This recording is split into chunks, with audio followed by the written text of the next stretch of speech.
Good morning. It is something. By golly, it's morning. I'm sure of that. It's the 24th of October. Man, oh man. Thursday. It's 8:01 Central Standard Time. All times on my charting and my narration is in Central Standard Time, so get that out of the way. The purpose of the stream is my virtual journal.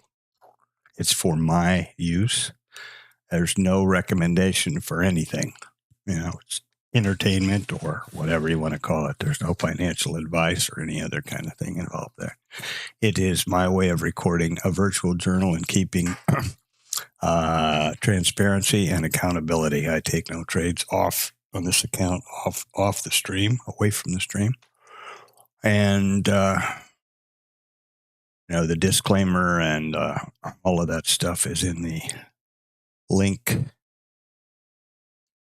description of this stream. I push it to YouTube so that I can replay it or review them on any device, number one. And number two, Bookmap, which is this product right here, this software, has an extremely accurate and precise recording function and replay function, where you can, by having it selected to record, it records the entire session or whatever, however long you have Bookmap open, and it'll record all price movement, any movement of any of these price levels, anything on the chart where there's something happening. Even now, my mouse zooming around there would be recorded. It's the same thing, of course, for trades and, moving stops and do all of those kind of things. The problem is it doesn't record audio.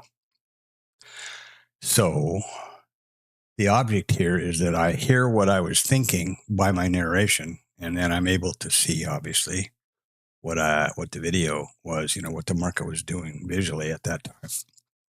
So that's the story there. Numbers wise this morning, we have a couple of numbers out. There you see the reaction to them. It was initial jobless claims, the S&P PPI, and in a little bit will be one other one whose name escaped me, but it's not any kind of significant numbers really. And we got a bunch of earnings today, but the big earnings, global PMI, and new home sales was the third one there. It's out at 8:45. So, new home sales is out at 9 o'clock. So it's out in an hour and a half. For the pre-market, we had this price action in the overnight. There's the open. Basically, VPOC migration higher and up. We never did come down. We got close to and rejected the previous naked volume point of control from where we closed the RTH period yesterday. But then it traded away from that all night to the upside. So our volume, our inventory today is 100% long in the overnight period. What would that suggest to me is that we have a likely opportunity for some responsive selling for profit taking on the open. That would be my thinking. The IRT charting is here. This is where the price levels come from. They're pushed automatically to Bookmap, as are these high and low volume nodes from the micro composite chart. This is the ES Renko. This is NQ, NQ, there we go, Renko. This is the micro composite chart, which is a regular trading session daily bars. And wherever there is a price overlap, I continue pulling this volume profile. I just draw this volume profile around all bars that have a price overlap. Now you see we have kind of a quandary here. We gapped up to here. That started the new one. And now we've got this. All right. So by drawing the volume profile, we get a microcomposite VPOC, obviously a high and a low. And then these red and green lines represent the high volume nodes and low volume nodes on this microcomposite profile. And these red and green lines, as for the price levels, are pushed automatically to Bookmap. And this is the market profile. You see a big trend day down yesterday.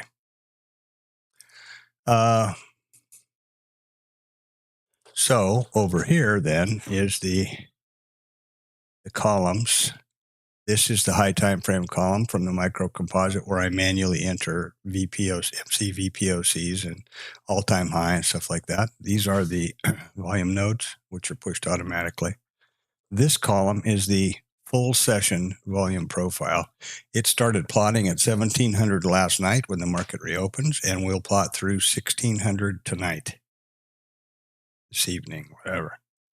This is the RTH volume profile, which at the moment is showing yesterday's RTH period, and will reset at 8:30 this morning. This is volume delta for the RTH. This is the chart volume profile, which only plots what data you see on the chart to the left. These are the price levels, which are pushed automatically from Bookmap, from IRT. And they are just what they are. This is the previous high of the RTH, of the previous RTH period. This is the overnight low, overnight VPOC, overnight mid. I mean, it's not mysterious or magical. It's just what they are. One word about some of these levels here is the IB high and the low and high are nothing more than the high and low of the first 1 hour of the RTH period. That's it. The RTH session.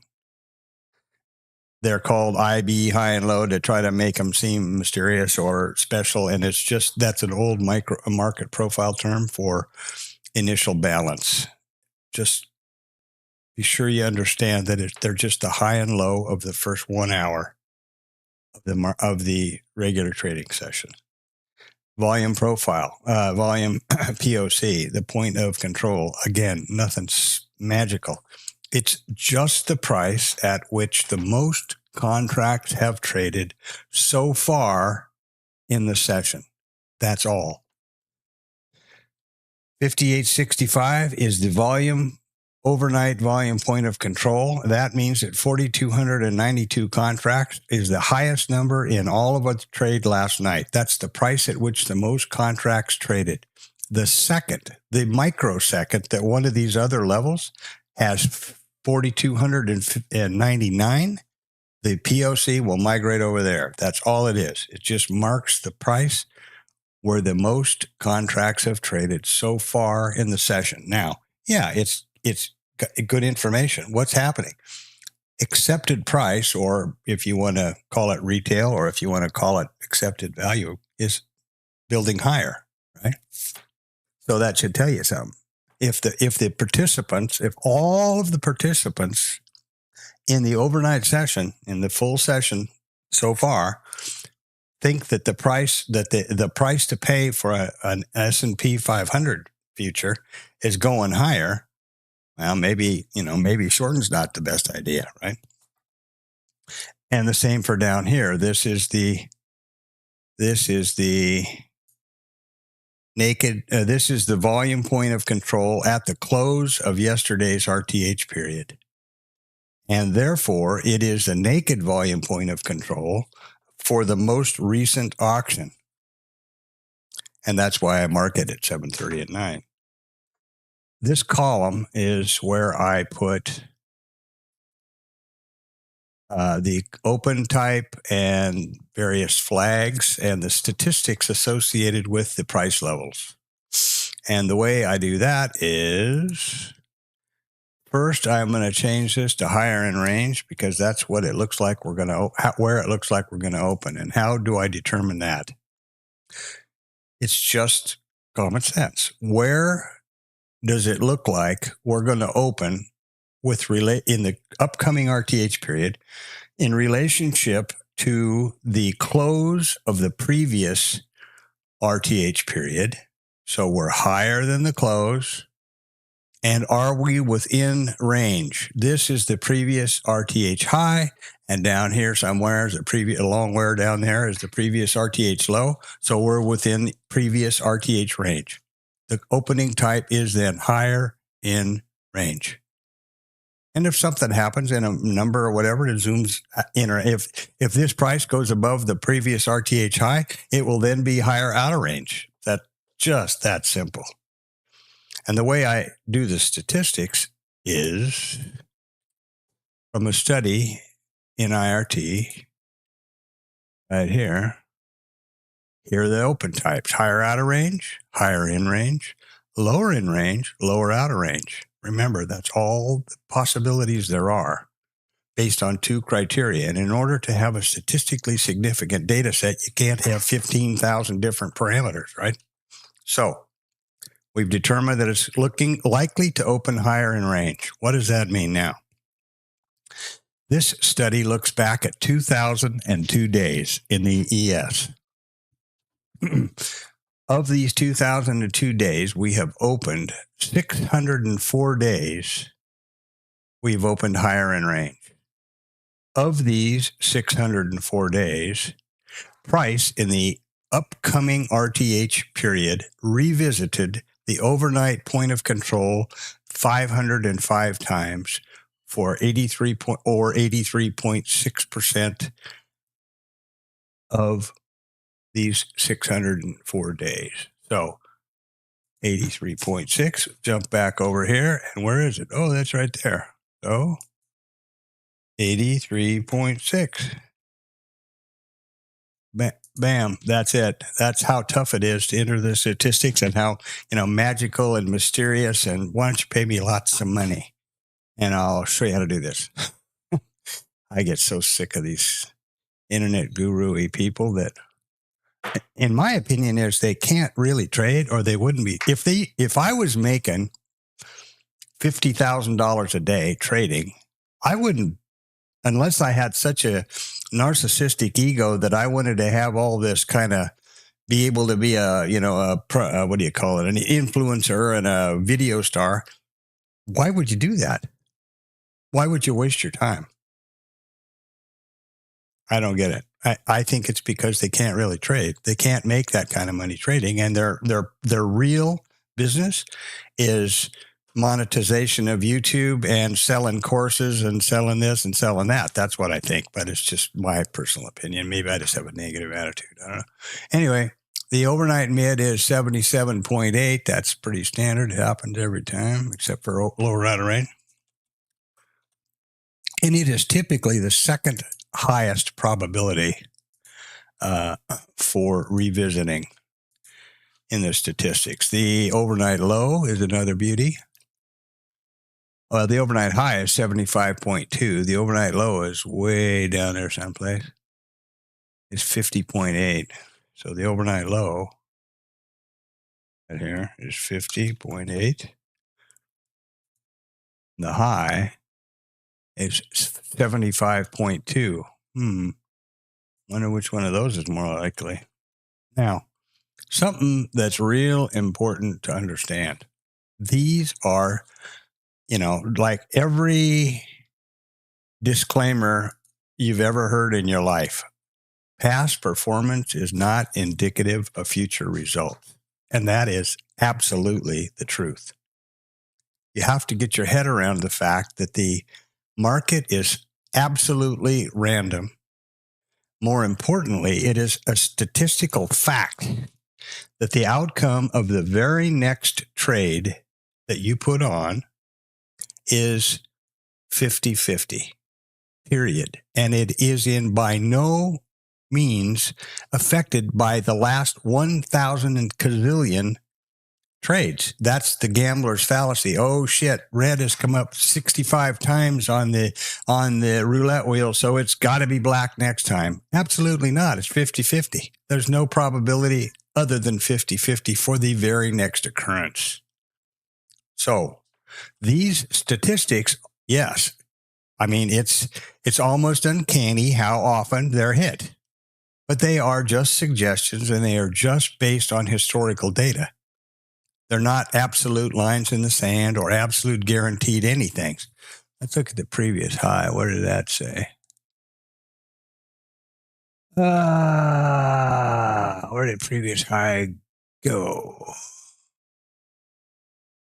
Previous high is 55.5. Well, here you go. Did I do that right? Let's just look again. Let's go over here and we'll look together. Higher in range. Previous high, 55.5. 335 out of 604 days. So now ask yourself, we're trading right up here where if we open now, this 83.6% is absolutely already, that statistic's already hit. Just above it, a handful of ticks, 6 points, okay, is 75.2. And just a little bit above that is only 55.5. If we had momentum up, that's probably much more likely to be hit. Well, and look at the difference than these lows down here. But that's what you got to remember, that this is just a probability, right? And one other thing before I forget about it, I always try to keep my book map rolled out like this, scrolled out, so that I can see these grid lines and have about 2 ticks in between these levels, because I lose scope. I lose scale for the price movements otherwise. Just personal opinion. Just exactly like, the reason I do this, flags and stuff like the VPOC flag, which will start happening when we open. And it looks like this right here. It looks like that. That's the migrating volume point of control flag. And what that means is wherever the volume point of control in the RTH session goes, wherever it migrates to throughout the day, I flag it. Why do I do that? Because I am trying to keep all the necessary data that I think is important to make trades on in front of my face. This yellow line for the VPOC will continue to plot no problem very accurately. The problem is it'll scroll off the screen. And my memory is not photographic, so I don't remember that it was down here 25 minutes ago. Therefore, I use this flag. That I think explains that. So we've been doing some statistics. Oh, one other thing that's worth talking about here, if I can catch it real easily.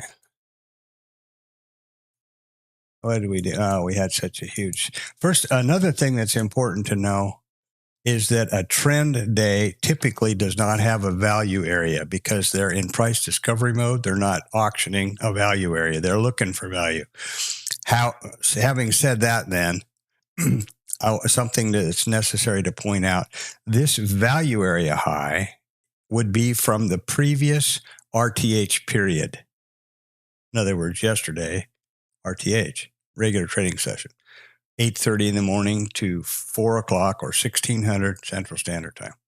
Developing value area low or high, either one, is developing. It is for the current auctioning session. So I think that and the levels here in the heat map are just graphic representations of resting liquidity in the book. And it's handy. I mean, this 130 contracts substantially came into the book at 7:36 this morning. And how long did it stay there? Did it trade out? Those kind of things. Other levels that I may not have touched on is that I have a VWAP for both the RTH and the Globex. This column is essentially Globex. I call it full session just for brevity in the column title.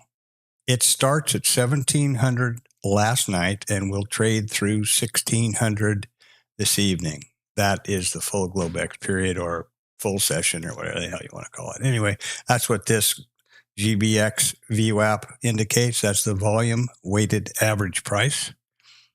The other lines on my chart would be the mid, wherever that went.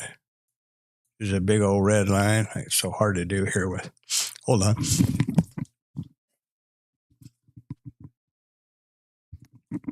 Oh, sorry, I got the sneezes there. It's so hard to do that trade. I don't remember where the hell it went. I wasn't really watching that close. Here we go. So we have the mid, which is this red line, and that's the RTH mid. So yesterday, this is the middle, exactly the middle of the full session RTH period yesterday. Here's the naked volume point of control. This is the closing volume point of control price from yesterday's RTH period. It's naked because it's the volume point of control for the most recent auction, which hasn't been traded yet. And we only look at the RTH period, not Globex or the full session. This is the mid and this is settlement, all in a big pile down here from yesterday's RTH period. And you notice we got right down close to it for the overnight low and then traded away from that. There's also wherever it went. Let's see if we can find it. There's also a VWAP for Globex, and there is somewhere way down here. There you go. Somewhere way down here is a VWAP for the RTH period. That's that, I think. That pretty much covers all the levels and my thinking about how to use them.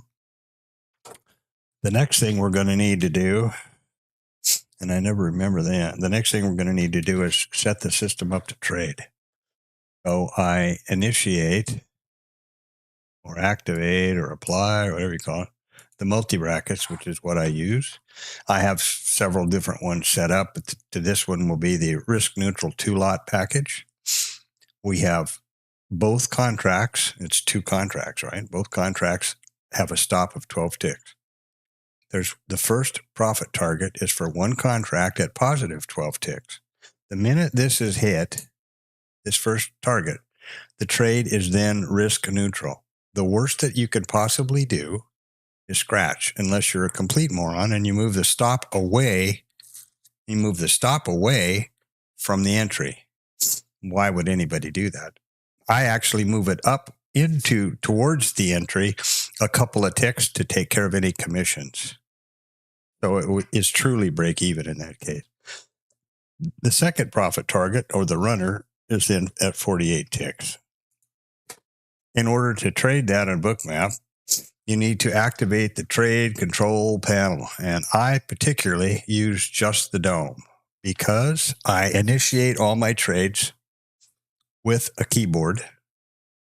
And by only having the dome selected, I can only manipulate stops and targets or resting orders here on the dome. If you have chart or both, you can use the mouse to initiate trades or move stuff in this live data column in Bookmap. But if you accidentally click over here and are trying to like move a target or something, and you get on the wrong side of this little fine line, you've entered another trade or an order. So, and that's happened to me that I didn't want. So I trade with the dome, confirm that it's 2 lots. So, you got the right thing selected.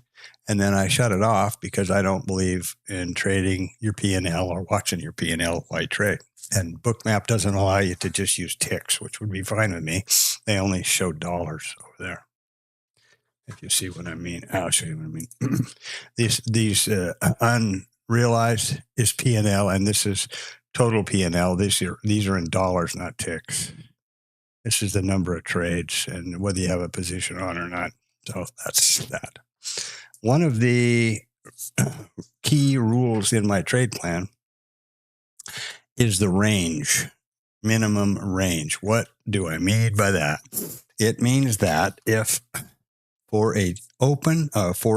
me to enter a trade, the entry, in order to have a valid entry, I have to have an unobstructed path to the first scale, that risk neutral scale. In this case is 3 points or 12 ticks. So if I wanted to enter right here, long, targeting the overnight volume point of control, I couldn't do that. Well, I just now could do it because it's moved down to 62. It's just 3 points to that target. where that scale would be. That's not a very high risk reward trade because that is your target. All right. If I was down here someplace at the VPOC or VWAP and I wanted to target the POC, that would be fine because I would have 3 points to here. That would be my risk neutral scale. And then I'm looking to improve on that to my final target. So that range requirement really has a big effect on the number of trades and stuff for me.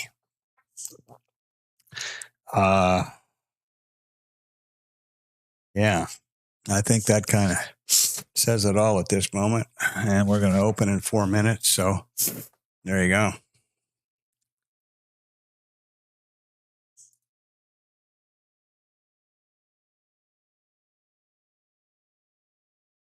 This is a trade or a post I do every day to a thing called the T Lab.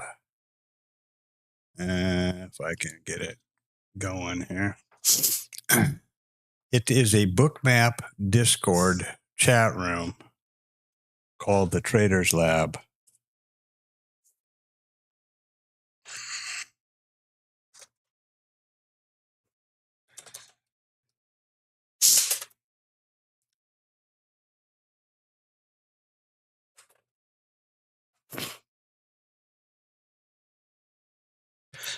So it is a bookmap Discord chat room called the Traders Lab, started by a guy named Tom B. And it's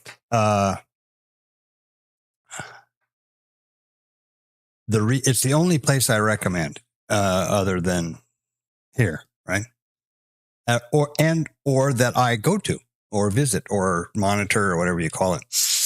And it is, first of all, it is a Discord chat room on the Bookmap Discord server. But up till this moment that I record this live stream, it is completely free. You don't even have to be a subscriber to Bookmap, which is pretty miraculous because obviously it's a marketing tool for Bookmap. But the logic must be that they want everybody to see how wonderful Bookmap is by these chat rooms, and then they'll subscribe.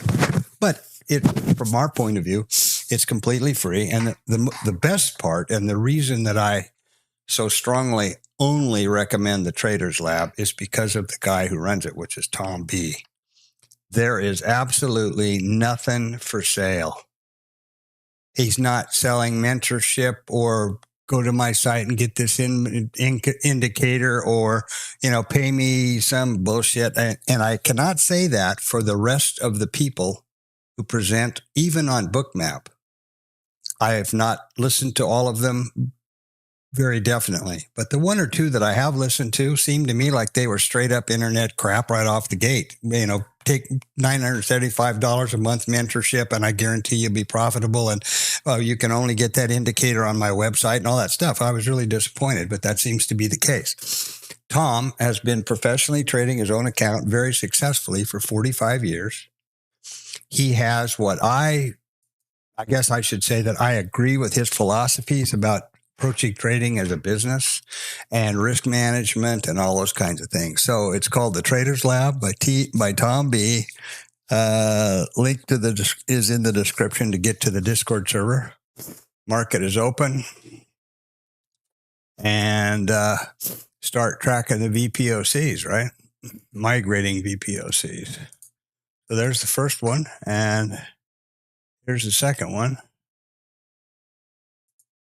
Remember, the POC is just the price at which the most contracts have traded. It's very volatile at the beginning of the session because the volumes are so slight. It's pretty obvious, right? And I was thinking there would be, which I stated in the pre-market, I am looking for a bit of profit taking or responsive selling because inventory is 100% long overnight. Now, they did sell it off over 10 handles here right into the open. So that might have a bearing on the case.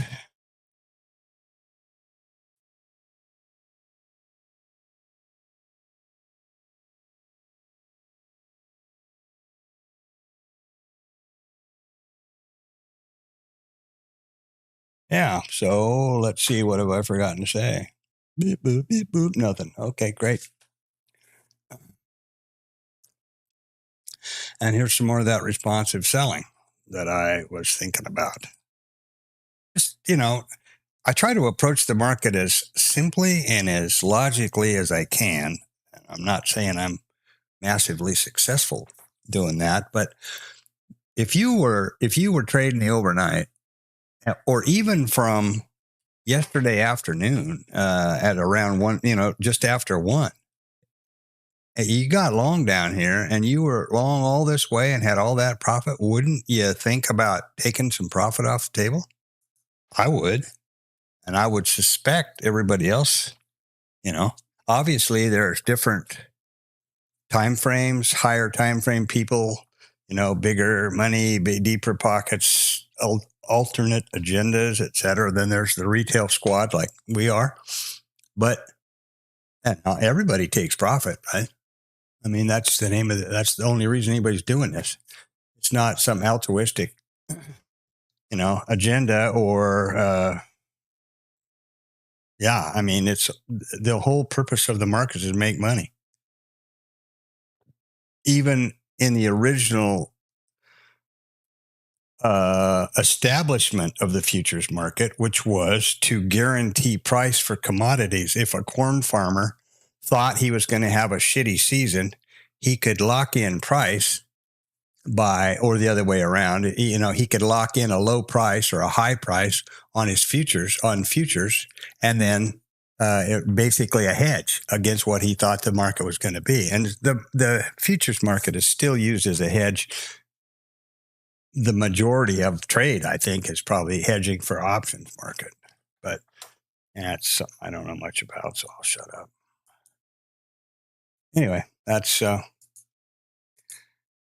there you are. And so we've traded down about 10 handles. Notice how not having this scaled out doesn't give you, it just doesn't look very far. Well, it's 10 handles on the money, 10 handles, 57 to 47. 10-point trade's pretty damn good trade, I think. So, there's that. That's why I find the scale at Bookmap. Another thing you can do at Bookmap, which is, maybe for me is not anything great, is you can scroll this thing out to nanoseconds. You can get this thing out right here. Right here, yeah, I know. Data aggregation, because there's so much data and it's happening so fast. You got this thing scrolled out to nanoseconds, right? 8:34:16, 8:34:17. That's 1/10 of a second. Wow. I don't know about you, but I'm not quick enough to trade like that. And you notice how this, it wasn't able to process quick enough down here, which is really disappointing because it's a pretty powerful machine. I don't know what the hell. I've actually asked straight up Bookmap, what machine would it take to not have this aggregation problem? This is an i9 2900K, latest generation Intel processor at the time anyway, which a couple years ago. 64 gigs of DDR5 RAM. No other processes or things running on the computer except the OBS for the stream. An NVIDIA RTX 3090 GPU, which is probably the lighter or the weaker link in the chain, even though trading in these software is not particularly GPU intensive. It's not like ray tracing for gaming and that crap. So, yeah, I think there's some way I can do that. Alt N or I don't know. Very seldom is it ever, even when this thing is all red down here, it's the GPU's never maxed out, nor is the CPU. So beats the hell out of me. And I'm on a 1 gig or 10 BPS direct fiber optic connection. So I don't know. there was a little bit of that responsive selling, and now what are they going to do? They're going to trade it up and see what the hell happens here, and I don't know. Just start listening to myself and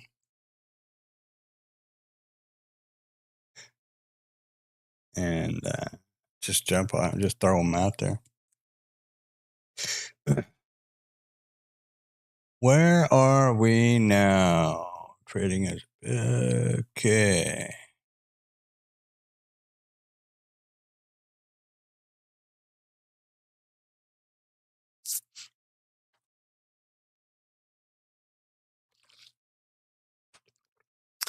So we're consolidating here at this previous RTH, not previous, I'm sorry. This is the current RTH VPOC. And where are we? What have we done here?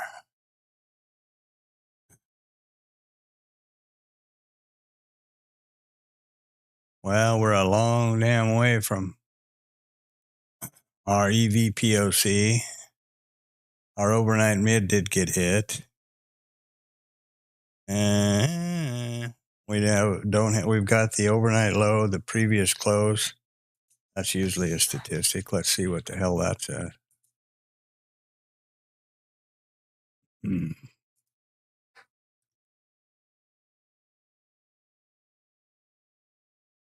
70.4%. So the statistic of this previous close is 70.4% in this open configuration.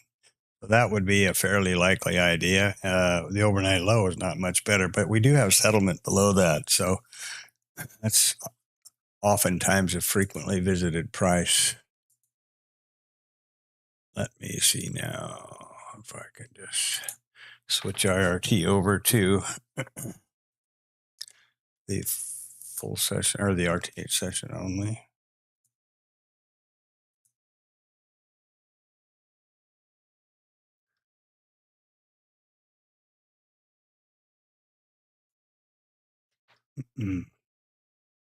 So I guess this is all working okay. Yesterday I had drama with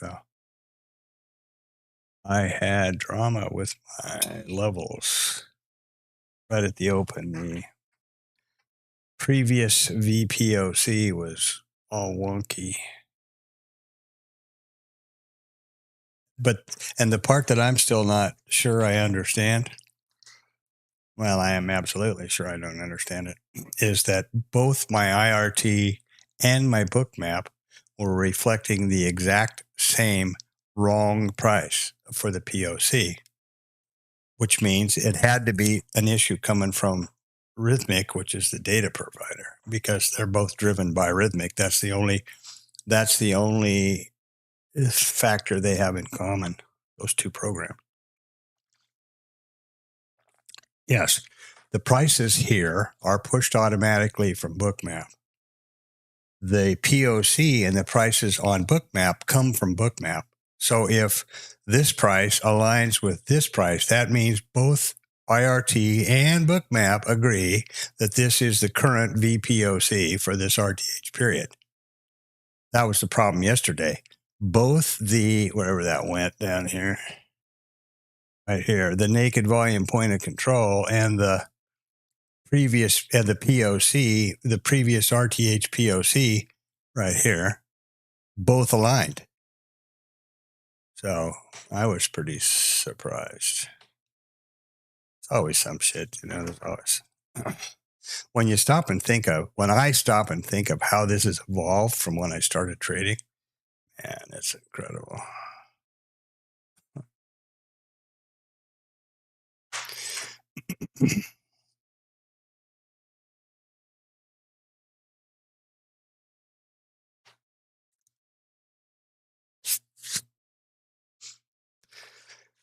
Okay, I'm going to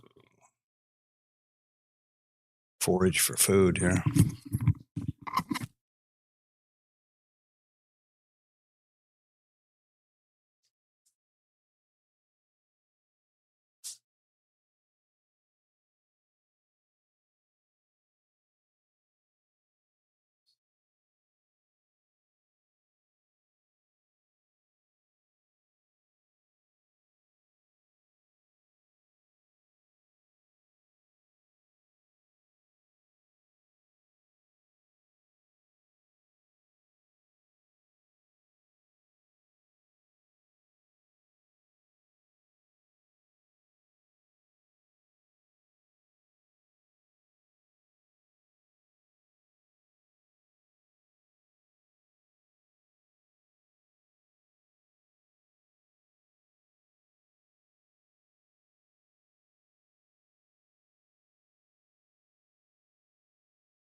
So it's not entirely out of the scope of reality that we have a fairly muted day today. Look at this mess yesterday. Will they continue the sell off down here too? We actually crossed, I think, maybe not. Damn close. No, here we go. 93, and it was the previous MC low. And here's 5801. So 7 handles to the previous MC VPOC low. MC, which is micro composite. So that would be MC low. I'm not going to flag that because I don't think it was much of a substantial one. And the VPOC down there, the MC VPOC for that long one at 5777, this one right here. This one right here, that's a pretty big MC VPOC. That's 1, 2, 3, 4, 5, 6, 7, 8, 9, 10, 11, 12, 13, 14. 14 days worth of trading. And you could argue that this micro composite belongs here because these prices did overlap. I try to keep my charting sort of aligned with the T-Lab crap. 845, there's the there's that PMI number. These are ops, 116, 34, 101.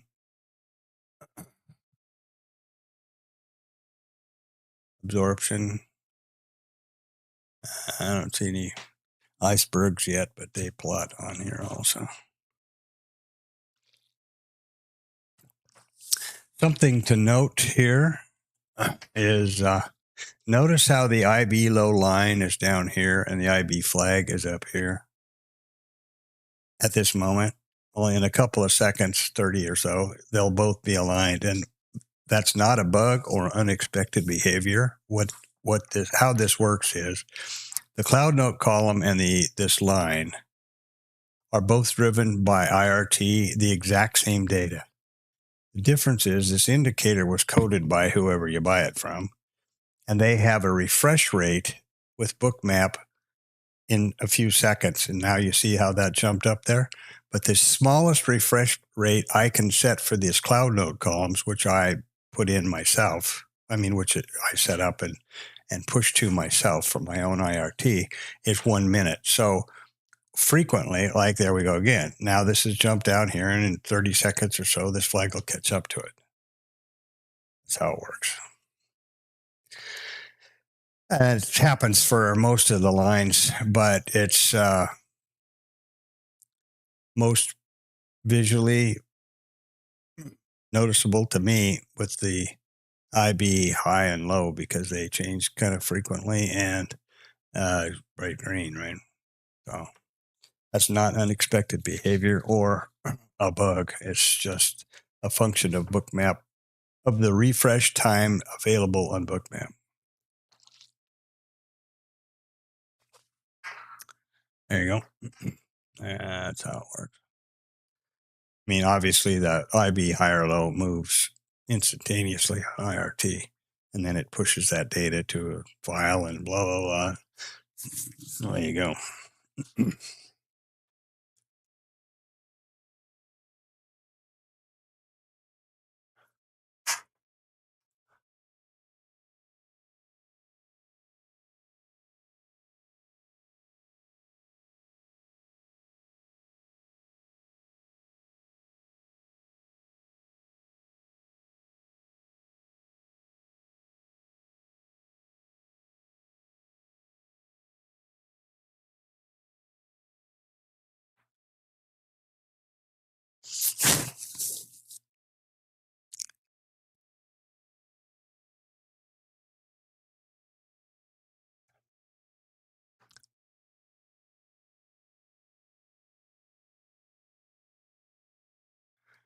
So this guy is talking about VWAP to VPOC, which is a structured trade in the T-Lab, but the maximum gap from the VWAP to the VPOC is 50 to 48.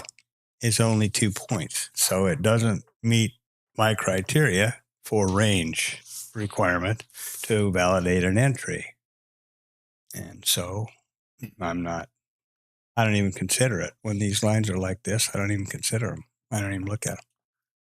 I mean, I'm aware that they're too close. That's enough for me. Next.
So these developing value area load tests to the IB, the low of the day, or more likely the previous RTH close is probably a reasonable thing to look at.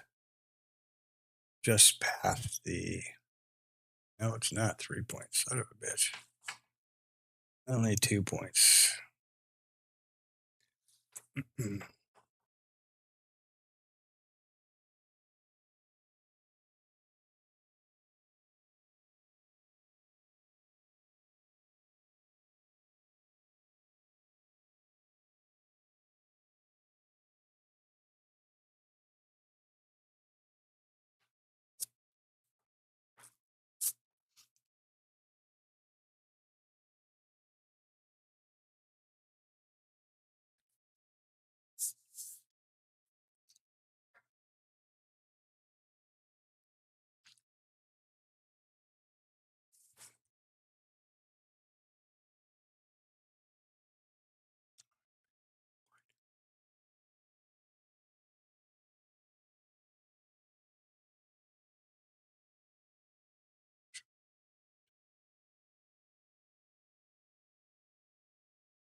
Well, we approached the 9 o'clock hour.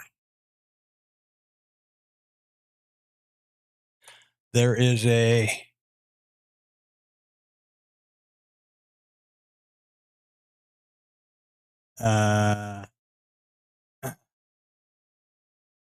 there's a long understood or recognized statistic about the IB high or low. Remember the definition. It's just the high and the low of the first 1 hour of this RTH period. Okay. And they continue to migrate for the full hour. High goes higher, low goes lower. At 9:30, they stop going anyplace.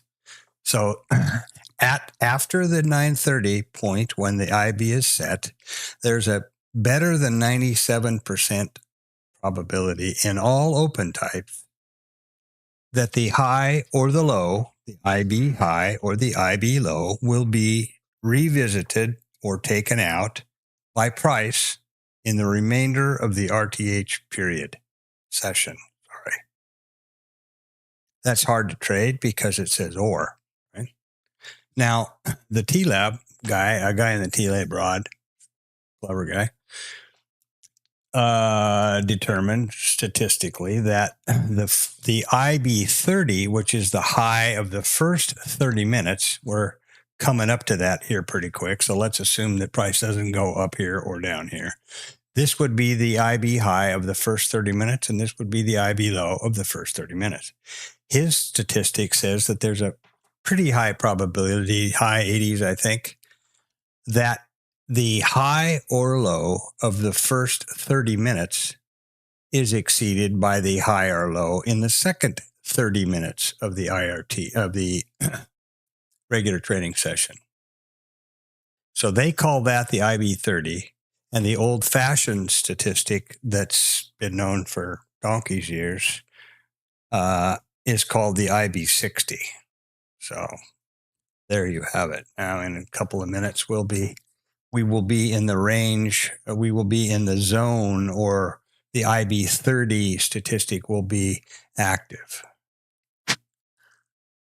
And the IB30 can happen 1,000, times in the next 30 minutes because every time, because the IB low and high continue to migrate up or down as with price for the full 30 minutes from 9 to 9:30. So it's, but that's a statistic they've come up with.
So now we're in the IB 30 stat range, saying that the IB high or low, which is the IB high and the IB low of the first 30 minutes are extended in the second 30 minutes. One would suspect that it was to the upside, but there you go.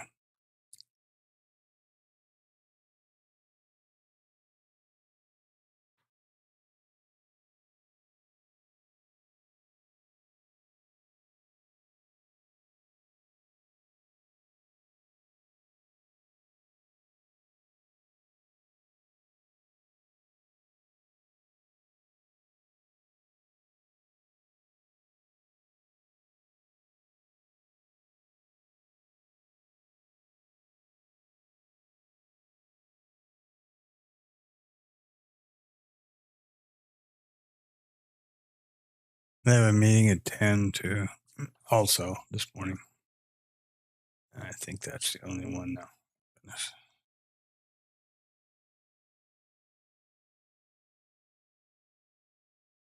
How are you going to do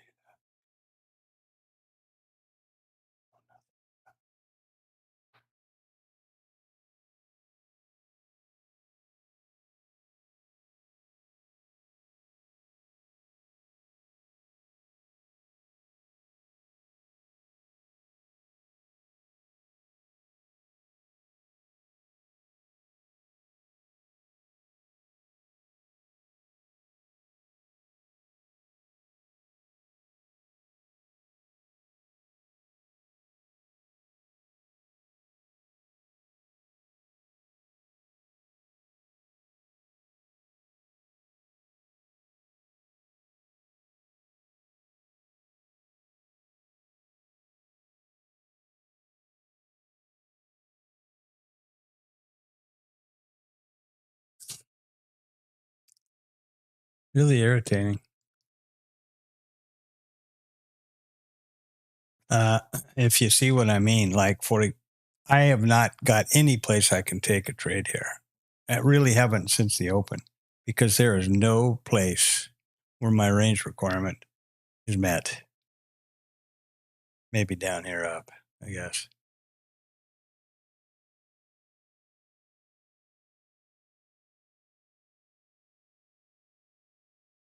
Yeah, from here to here, from this IB low test north. Since the open, everybody's talking about VWAP to VPOC. There's absolutely no place that VWAP to VPOC's had 3 points of range. That's one of the things you got to be careful about in these chat rooms is people just see what they want to see, and I'm absolutely the same. Maybe they're seeing something I'm not seeing. Maybe my data's off, but on my machine, what I'm looking at, what I'm trading with, there has been no point where the VPOC where there's been 3 points range between the VWAP. I should clarify that. 3 points unobstructed range from VWAP to VPOC.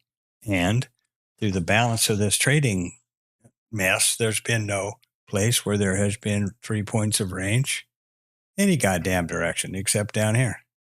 Any direction, sorry. I don't know whether swearing on YouTube streams is a bad thing or a good thing. I don't know. No.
Let's see, open.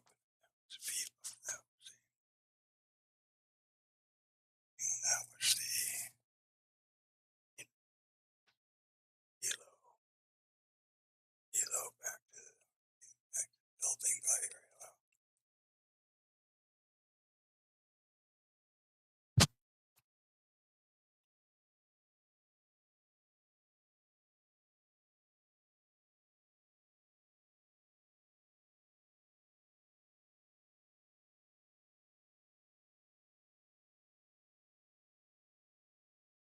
It's OSH.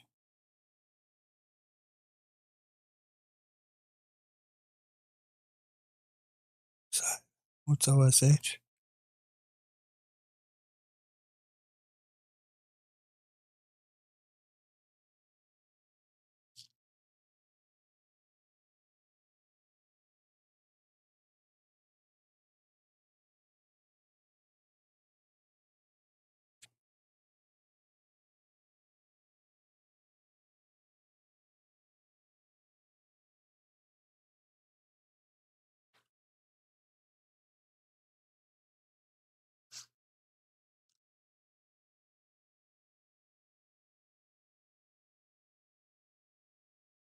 Overnight swing.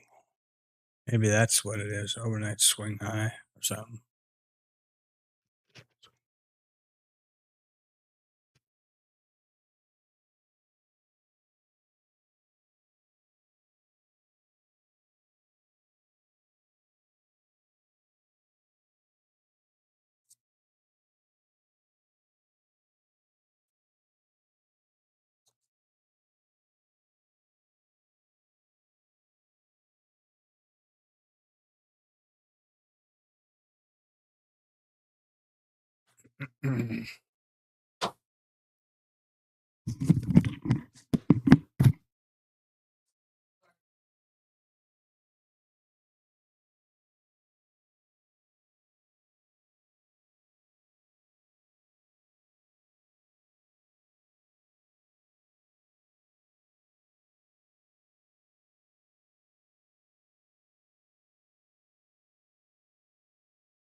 It can't possibly be it.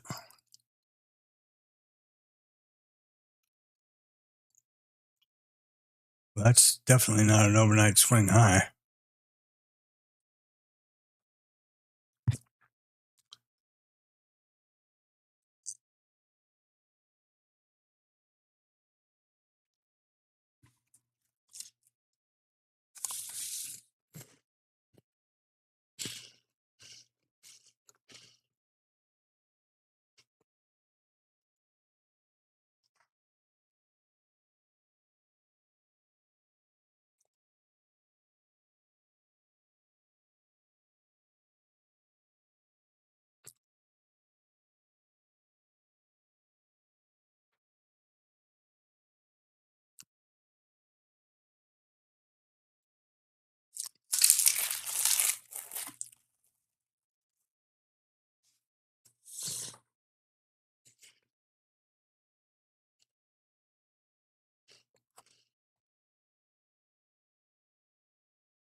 Uh, to kind of add something to that IB initial balance statistics for the IB 30 and 60 and so on.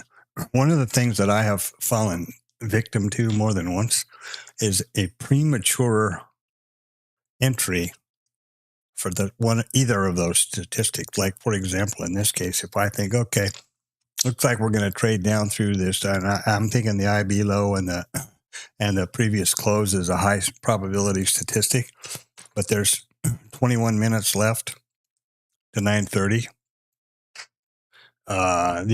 Yesterday, traded down to within one tick and took out the IBI.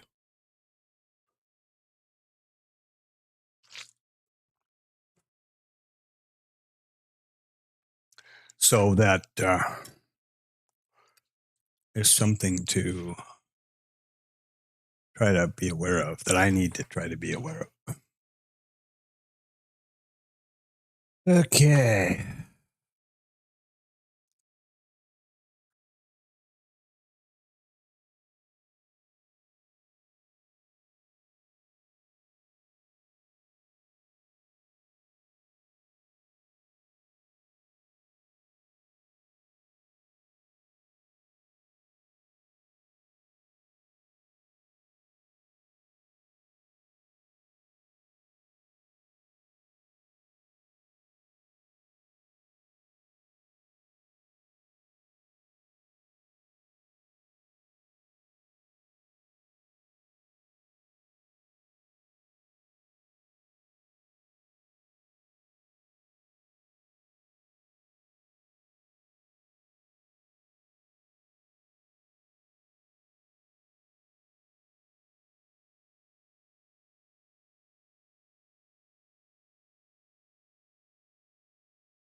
Tom's talking about OSH, and I'm going, what the hell is he talking about?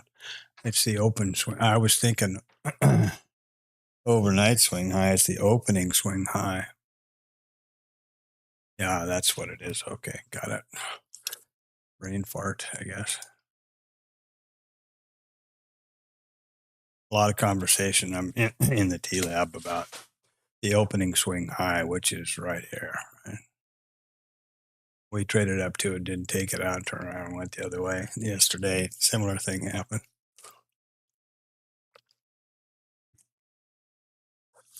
Okay, that was driving me crazy. I'm busy going all over the ETH charts trying to see a swing high and thinking that doesn't make any sense. And the penny dropped.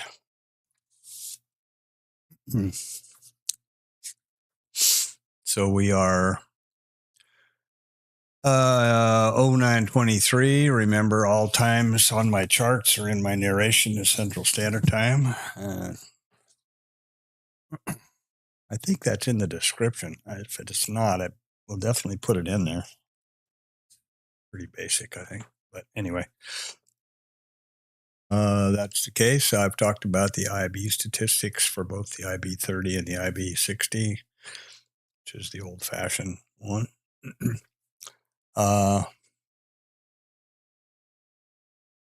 Yeah. And we've covered, let's see here. Guess we could talk about trading as a business other than a video game. So what does all of that mean? What do I mean by all of that? Well, as I said early in this different points in the stream today, you have to understand that the market is a random environment. And that the probability, it is a statistical reality that the probability of the very next trade is 50-50. If you think otherwise, you need to read some statistics books or get up to speed with it, because that's not the case. That this old BS about, well, we've had, 9 losing something in a row, or we've had, if you're roulette, we've had 20 reds in a row. The next one, the probability's got to be huge that we get a black. That's bullshit. That's called the gambler's fallacy. And that is exactly what a lot of places rely on, that people don't understand. The probability of the next trade is 50-50. So what do you do about that? How do you approach trading as a sustainable business, consistently profitable, sustainable business, as opposed to a video game or gambling? Well, if you like to gamble or if you like video games, knock yourself out. I mean, that's fine. Personally, I approach this as a sustainable source of income as a business. So it has to be approached completely the opposite. You never predict where you think the market's going to go, because you can't. It's random, and then outcome of the next trade is 50-50. I mean, that's talk about setting yourself up for failure and disappointment. That's got to be the max, right? So what do you do? Well, you identify a setup and the specific criteria that validates an entry for that setup. And then you capture off the stream, off live data, homework exercise. You use some sort of a backtesting tool, which is efficient and accurate, or method, on the data set of the instrument you're trading, and you identify at minimum 50 examples of that exact setup and the exact criteria, and it has to be the same. It's got to be the same context. It's got to be the same stop size. It's got to be the same profit. If you do multiple targets like I do risk neutral, you got to have the same T1. You got to have the same T2. There's got to be, the same open type, the same, all those things have to be the same. Otherwise, you're comparing apples and oranges and it's meaningless. So assuming that you do that and you capture 50 examples minimum of that exact setup and that exact criteria, and parameters, then you mathematically determine, does this have a positive edge or expectancy or probability, whatever word you want to put on it, it's the same thing, or not? If I take this exact setup, do I have a positive expectancy or probability that I'm going to reach the first scale? What is the next? Is there a positive probability that I will reach the second scale or second target? Now the work comes in with having a good tool to do this with, that you can quickly do what if scenarios. What happens if I have a 70% probability that I'm going to reach my risk neutral scale every trade that I take of that setup and that criteria, every instance of that I take? 70% rule. Now, what's the probability to get to 48 ticks the second runner? Well, is it better if I put that second runner at 36 ticks? How about 24 ticks? How about 70 ticks? I mean, that's the thing. Is it more likely? Do I have a higher probability or a greater expectancy to achieve positive outcome with 14 tick stop, which would by definition mean this first trade risk neutral scale would be at 14 ticks instead of 12. That's what you have to do to identify a setup and criteria. Then in the real market, the live market, you take every one of those that presents itself mechanically, basically. If it, and there's some advantages to that because nothing is a surprise. You see the setup you see the grand, the higher, you go from kind of the high or the wide view to the narrow view. So you start with the wide view. Here comes, it's potential for that original setup. The context is correct. So that setup is on the table. Maybe I will have this setup or that setup. Here comes that setup. Now, do I have all the qualifying criteria and the trigger to take that setup? When you do, you take it. So you're well aware that it's coming. It's not a surprise. Now, how does it turn into a business? You rely on the law of large numbers to manifest your mathematically, statistically verified edge to your bank account. And you do what increases that bank account is the more occurrences of that setup as you can take. And if that sounds familiar, it is the exact business model of a casino. They play no games which they have not well in advance identified a positive edge, exactly, specifically the percentage, 5.637%, because it's a big, serious, big business to them, and the specific rules. And on the floor of the casino, all their whole mission in life is to play as many instances of that game as they possibly can in 24 hours. If it's 21 and some guy wins a bunch of money, good luck. Thanks, you're a big spender, blah, blah, blah. Buy Joe shit, buy this guy a drink, whatever. The pit boss doesn't run over and shoot the dealer. They don't run over and change all the rules. They just deal the next hand. The object, the mission, their goal is to get as many occurrences or trade or plays of that game as they possibly can, and the edge, the probability, the expectancy, whatever word you want to use, manifest to their bank. And it's pretty obvious who's winning, right? It's pretty obvious how successful that is. Now, this is not just me or casinos that think this way and that have recognized this. The top traders and hedge funds in the world all know that and all rely on it. Jim Simons, Renaissance Technology, Medallion Fund, most successful hedge fund in the history of the world. Didn't hire one finance guy, only hired mathematicians and statisticians, and their entire business model was statistics and probabilities. Sosnoff, tasty trade guy. It's a probabilities game, and what our object is to take as many occurrences as we can. Dalio, BlackRock, Citadel, instructors like Mark Davis. Everybody says the same thing.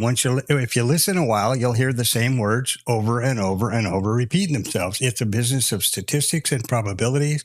You identify your edge. When you've identified that edge meaning that a specific setup and trade parameters and criteria have demonstrated mathematically that they have a positive probability of a positive outcome, whatever percentage that is. Now, you have to, revert to the age-old, most common disclaimer for anything to do with this business. Past performance is not indicative of future results, and it's not. But it is something. If you have no statistics, you do no homework, you have no clue what you're doing, you have no clue whether this setup or this trade or anything has any possible positive probability or not, then you are absolutely gambling or playing a video game, which is not what I want to choose to do. So you back test, you get an efficient system to do that so you can do the what if stuff, and then you only trade properly identified or vetted is the word setups. Boom. Trading is a business. And that is the real holy grail of trading. Absolutely.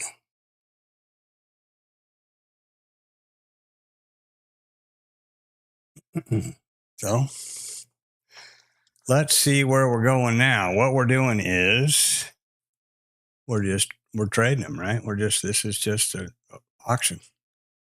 Mean reversion, perfect distribution, outside in, outside in, outside in, outside in, mean reversion, reverting to the mean. That's what we've been doing. And there we are. Now we're, going to get up here. The IB high, if you remember, the definition is just a high and low of the first 1 hour. That means that at 9:30 here, the IB low ceased to move, and so does the IB high. Those statistics are set. So if we come up here and take out this IB high now, that will have satisfied the IB 60 if you're a T-Lab guy, or the old-fashioned IB stat if you're a market profile person or whatever else. It's the same statistic, and it's high. It's over 97%. One of those two will be taken out at some point in the regular trading session hours. Could be 1 second after 9:30. Could be 1 second before 1600. 1600. That's when the session closes. And here we traded up to the value area high from the other day, which is not real because it's it was a trend day. They generally don't consider a value area to be valid in a trend day because the market is seeking value. It's seeking a consensus on price. They call it discovery, price discovery. So this value area high is kind of useless. It's from yesterday, RTH period. The developing value area high, as I said in the pre-market, is the value area high for this developing session or this currently auctioning session. So I think what Tom is talking about with this OSH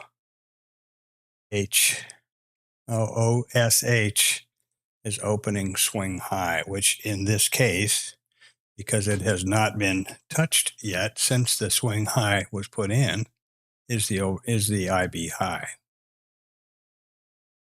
And we did push down the IB low, and it is now set. So far, we are in a inside day, pretty well balanced, rotational. And there we are.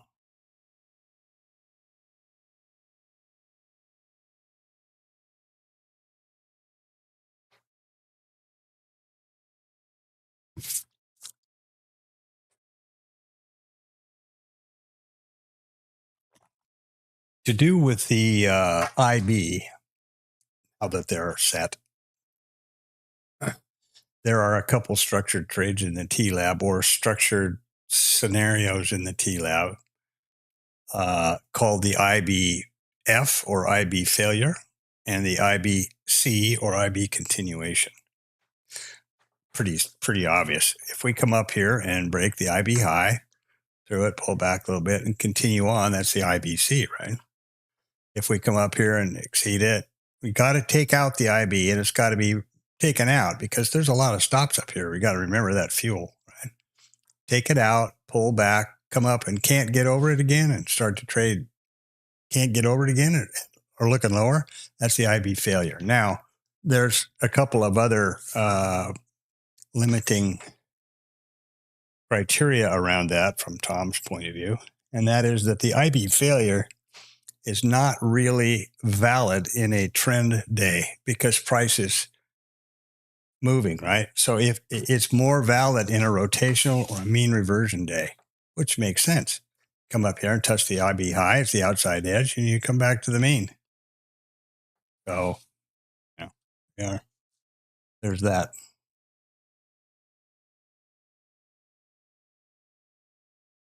I don't know what the hell he's even talking about now.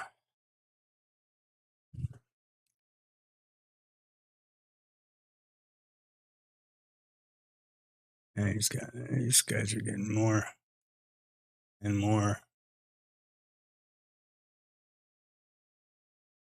granular and nitpicky about this. And you have to be real careful that you stick to a specific set of criteria and definitions, in my opinion. Because if otherwise you start coming up with reasons to do stuff, right? Oh, well, but this is a micro high volume node or whatever else it is. Jesus, come on, I think the idea is to try to make this more simple and more logical. And that's my goal.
Boomer forgot to ask what?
Okay, and you see what I'm saying about getting rambunctious about, well, we're going to take out the high. We're going to take out the high.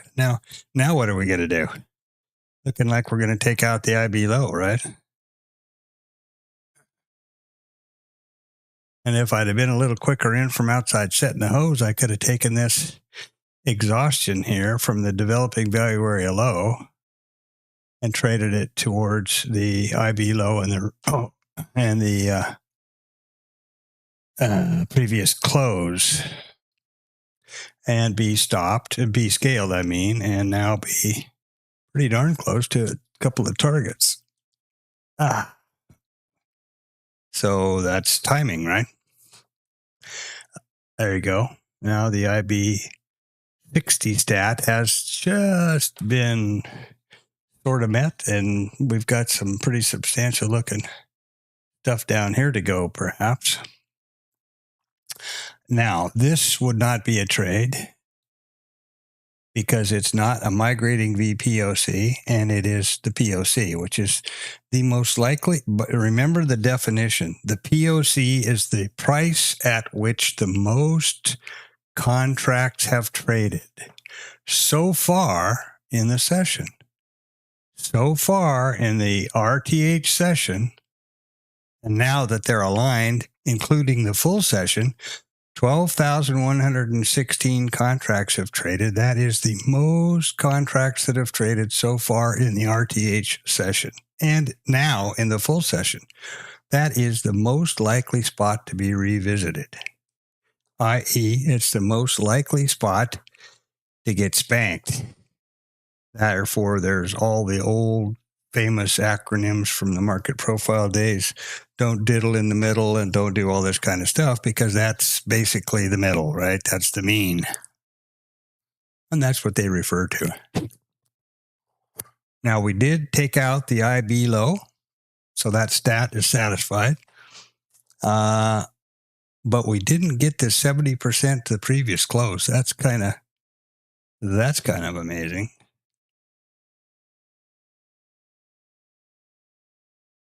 Yeah.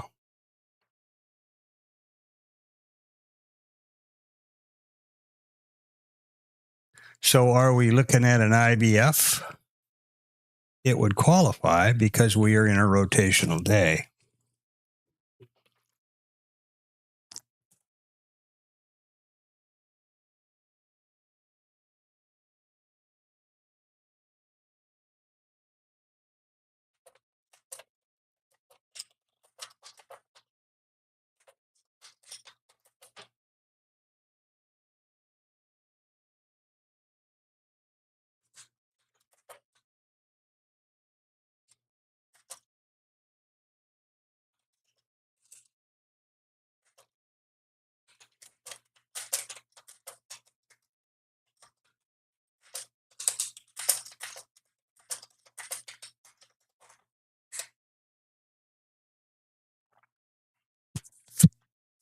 Oh, I've got to get ready for this meeting. Wow, I didn't realize I got busy in the backyard. So I've got to switch my headset over. This will be the last time I do that. Well, maybe tomorrow, because I should have all the components for the proper setup with my XLR mic and Stream Deck and all that crap.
Well, that's the kind of meeting I like, short and sweet. Now, what the hell are we doing here? Just a word here. When I have recognized in myself that I need to have as nearly undistracted focus on the markets as can be possible to trade successfully. I tried the multitasking stuff and, jibber jabber here and trade over there, and it doesn't pan out in the long run for me. So I watch everything, keep the stream going. All of my trade monitors are in front of me, and my other computer, my other world monitors are on the upper tier of the rack. So I'm never too far away from it, but I don't just into meeting where I've been focused and typing and talking and presenting, and then look down here and go, oh yeah, I'm going short. That's a real recipe for disaster for me. So I've also, go outside and do something and come back in and see something and make a quick trade. That doesn't work either. So I have another one of my trade plan rules is that I don't put a time limit on it, but at least 5 or 10 minutes, to just get back and focus with the market and what the hell's happening and what time is it and where have we, how many times have we tested down through here? Now we've taken out the IB low and come back up through now to mid. So that IB failure worked out back to the mid and VWAP. But now we're testing back down to the IB low again. So is it going to fail again or is it going to push through and continue on? I have to have all those things in my mind and have clear thoughts about them before I start hitting the trade button. I'll never forget anecdotal here. TopStep used to do, I don't know what they called it, something where they would like call up and just kind of have an interview with a funded trader. And this guy was doing really well. I don't know, North Carolina or someplace like this, trading in Q, I think. But had been doing really well. And Mick was talking to him and he had, made a whole bunch of money and taken several withdrawals or whatever else. And then it came out that the way he trades is he runs a skip loader. If you don't know what that is, that's like a Bobcat. It's a 4-wheel hydraulic driven loader to do landscaping and construction work. He runs a skip loader all day and trades on his cell phone while he's running his skip loader, and was funded very successfully. I think 50, maybe $150,000 funded trader with TopStep. So, people can do it. It's just not me. When I was flying, I could do many things at the same time, but trading requires, I'm not at that unconscious competence level yet. So, or at least I don't feel that I am. So I want to be focused before I do things, before I put on trades. So that's that.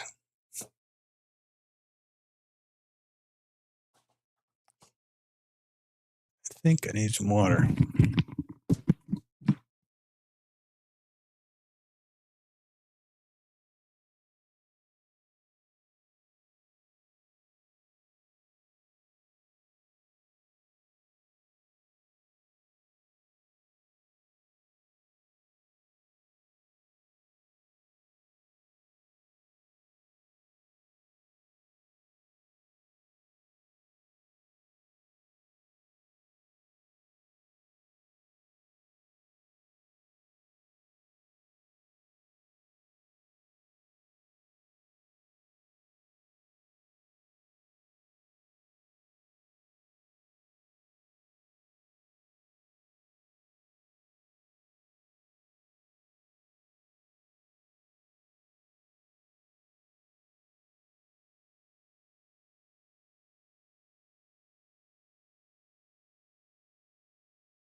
I guess I should have leaned into that IBC, huh? Wow.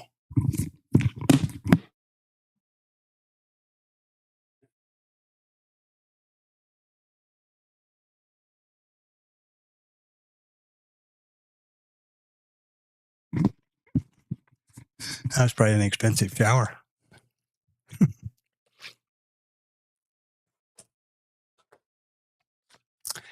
To me, it was obvious we were coiling here to make a move. But what was that move? You could say that you could short this IB continuation trade here.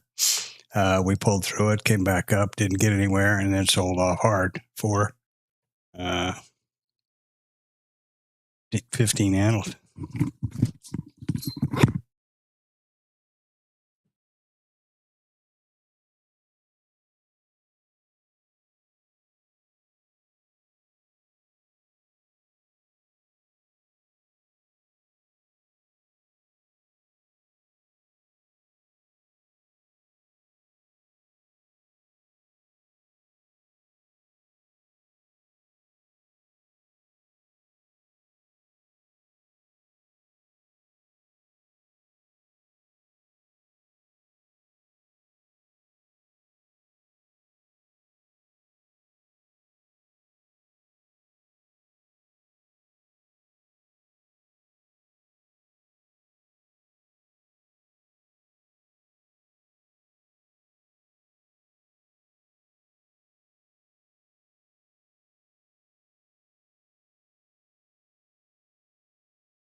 still sitting scale, scratch out if it makes it up.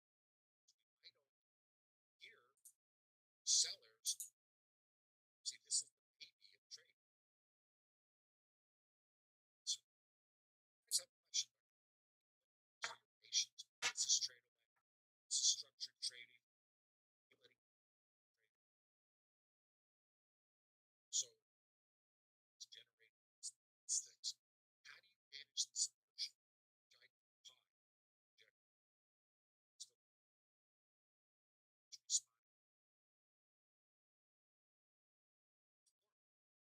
pie.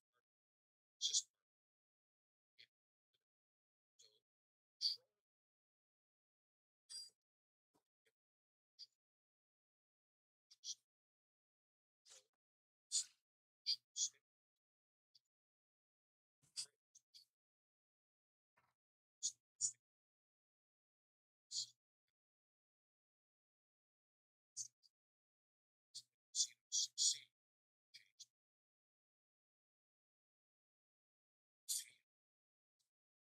And it's not something that's paid.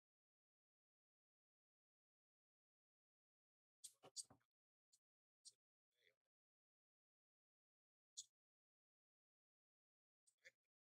extract paid for see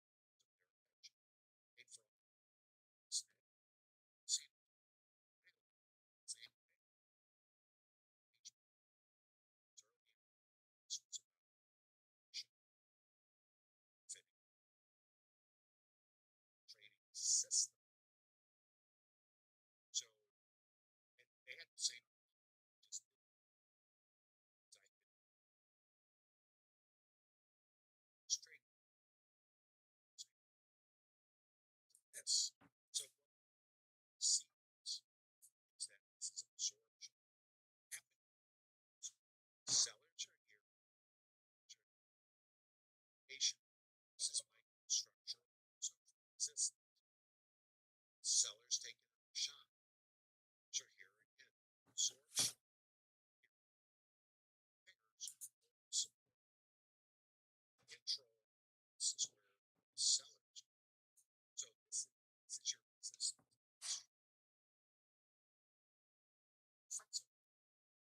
Found tried it.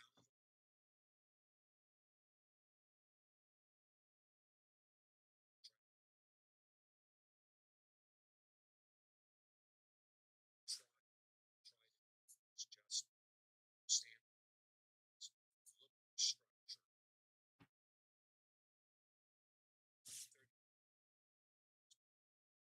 30.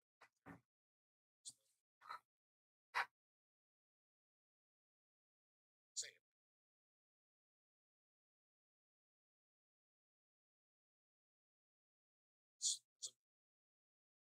This is a sets up. See, okay, this is not trying. This is and so far south.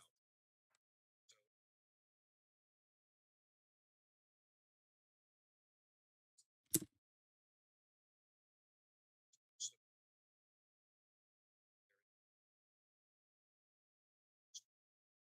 this is the idea. Yes,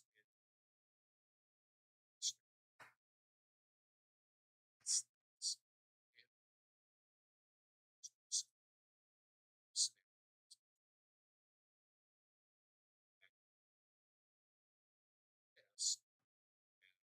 forget we got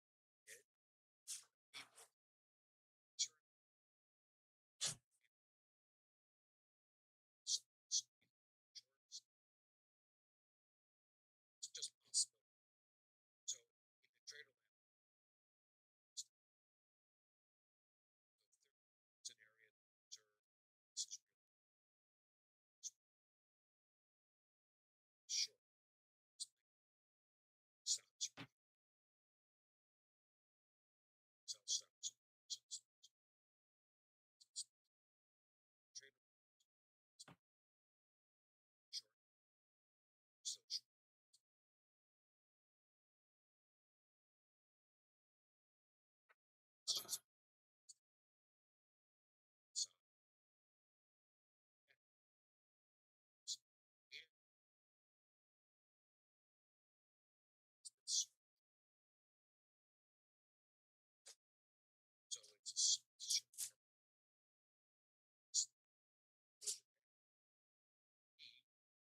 See it.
this.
Okay, let's see now. This is a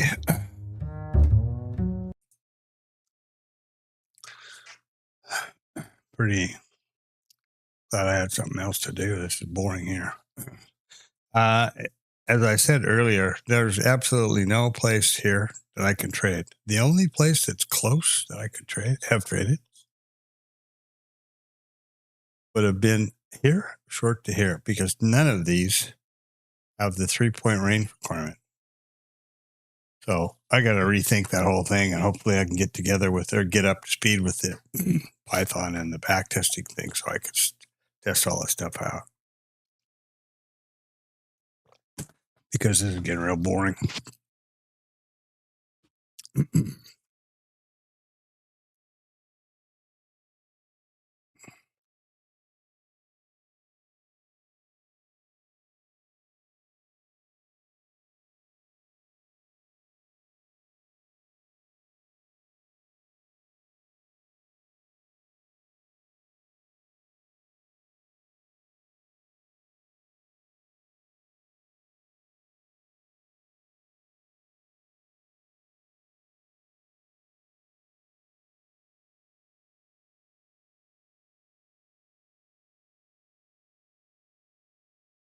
Well, here, hey, buddy.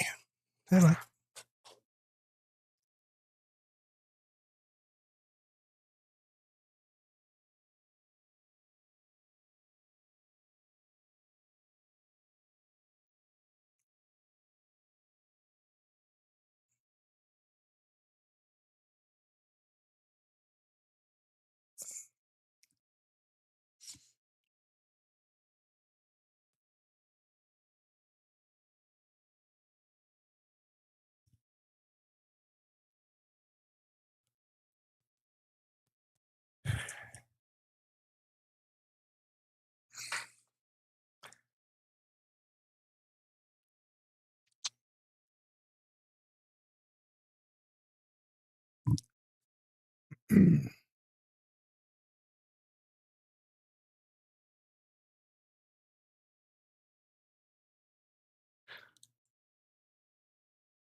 The theory behind the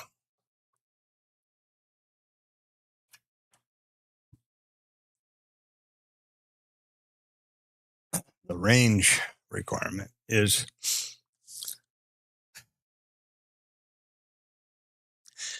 a phenomenon, or there's a thing to consider that's called asymmetrical trades, and it has to do with where your entry, I should say, where the entry position is in relationship to the rest of the elements of your trade. For it, and that's why I don't take breakouts. If I was going to take a breakout low, for example, shorting in here, where's my stop going to be? It's going to be right in the middle of all of this consolidation and traffic. Extremely likely to be stopped out. The trade, if you wanted to go short, would be up here somewhere where you've traded up here, down, back up. Now you have what is considered an asymmetrical trade location. You short up in here and your stop is 3 points above that. I'm not saying to do this. I'm just using this relative what's in front of me on the screen as a basically like a whiteboard. Would certainly not take a short up here because you've got the VWAP and both VPOCs right here, which are essentially what we've been trading all day is mean reversion. So that's out here up. So I should have used a better example. The trade would be to go long from down here. Now you've got an asymmetrical trade location. You know that if the price goes right here, it's the wrong way. You're out of the trade, and you have a very small risk to reward. The relationship to the risk to the reward is asymmetrical.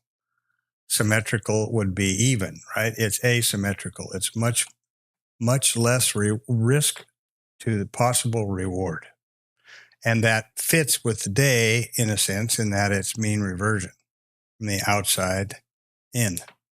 The whole aspect of the range, or the 3-point range requirement, is what you try to do after you've properly vetted a trade, which I talked about earlier on in the trading as a business chapter. All of the nuances that you try to do, like the range requirement and those things, are to increase your edge. In other words, if you go long here, here's the mid. Lots of people put stops under the mid. Lots of retail traders, if it approaches the mid from below, will sell it, that kind of thing. Then you've got the developing value area high. You've got the previous close and the IB low. These are all levels which are noted by retail and a lot of traders and reacted to. So if you have these levels in your way before you get to your scale, those are all possible. They all deduct from the edge or from the probability that you will get from your entry to your scale. And I want to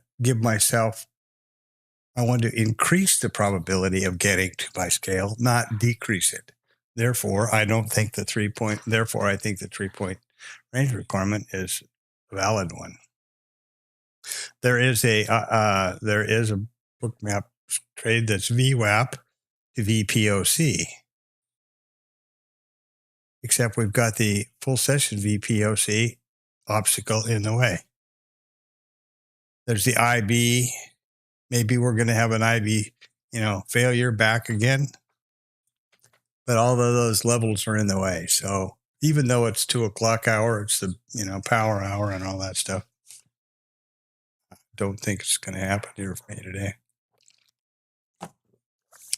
And what I mean by rotational trade or mean reversion, perhaps better seen here. Look at the distribution here, right?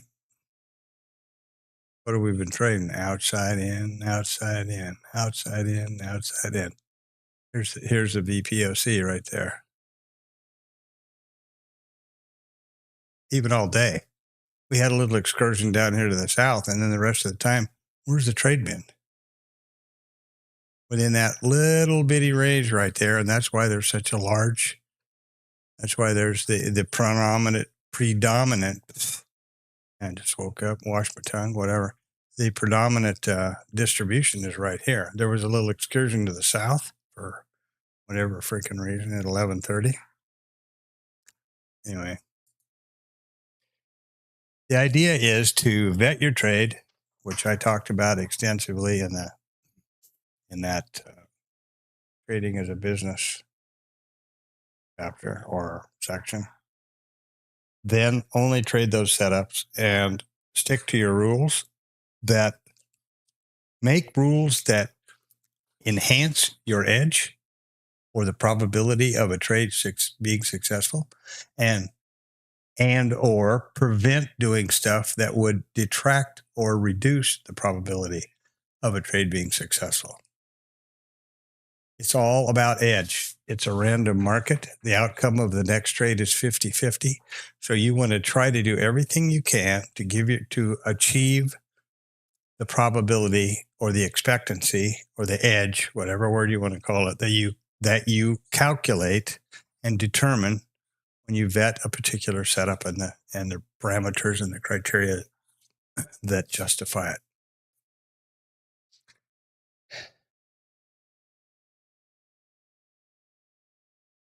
That's what I think. So here we are to VWAP. Are we going to go VWAP to POC? Maybe. Wouldn't take it because the Lobex VWAP's in the way. It's only 2 points. Sorry. There.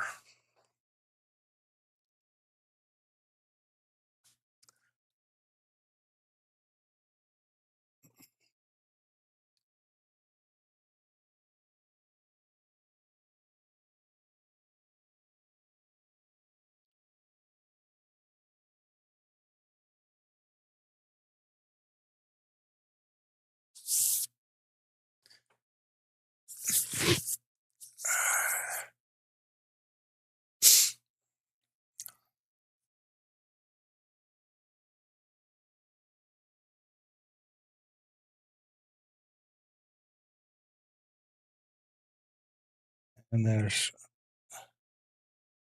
now 76, 78. Again, it's only 2 points.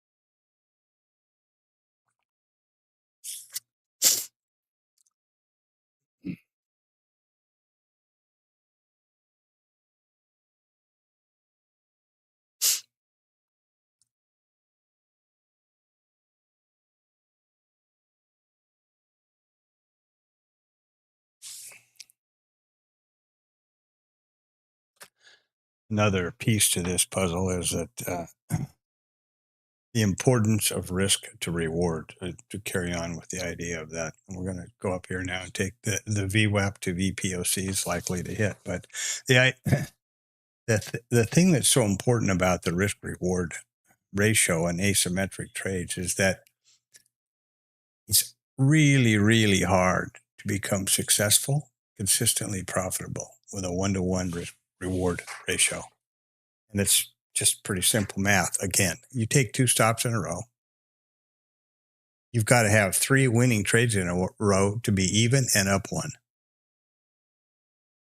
So that's not skewing the probability, again, to increase your probability of success.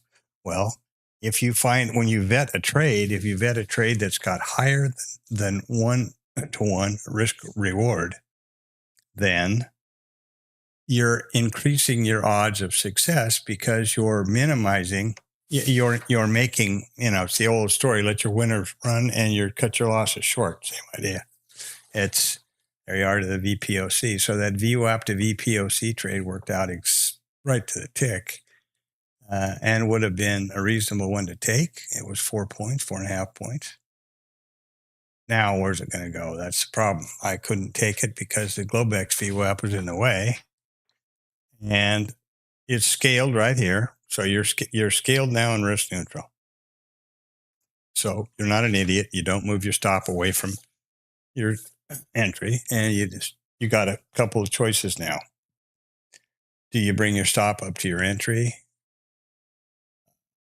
Do you trail it up tight and get taken out with your, in other words, you've got 2 at your scale? Where do you think this is going to go? We're at risk neutral. We're at mean inversion right now. We've traded to the mean. We have gone outside in right now.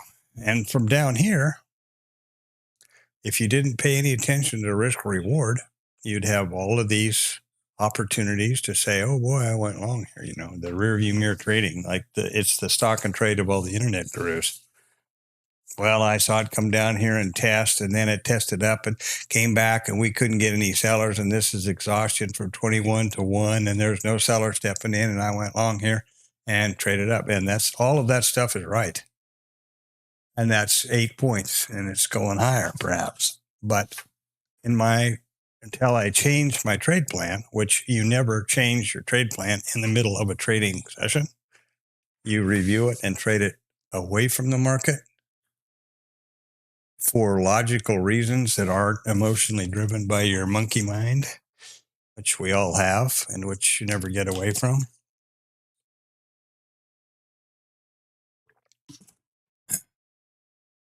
It's really important.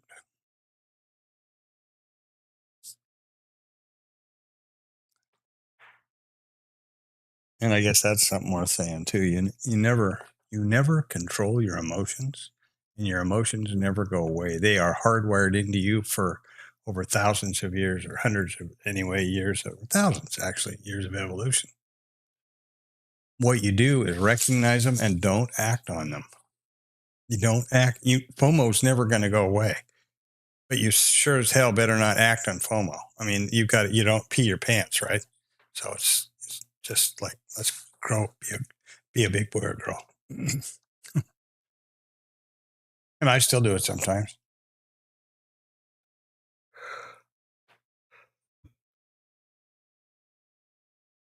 for me, a breakout trade, I don't trade them. I actually have various codes I put on trades, and a breakout for me is an error. It's an error dash BO breakout, because for me, it's almost exclusively FOMO. I see the market coming down here. I go, oh, I missed that one. And so I jump on this little, what I think is a breakout, just to show as an example, not in this particular case, but there. And then this, this is generally what happens. It goes the other way, and I'm pretty disappointed about it.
Wow.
They're not careful, they're gonna pretty much get right back to where they started.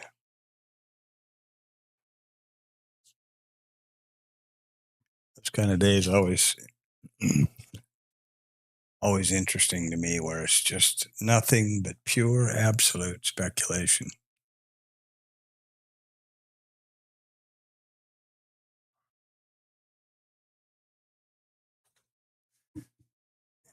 In my view.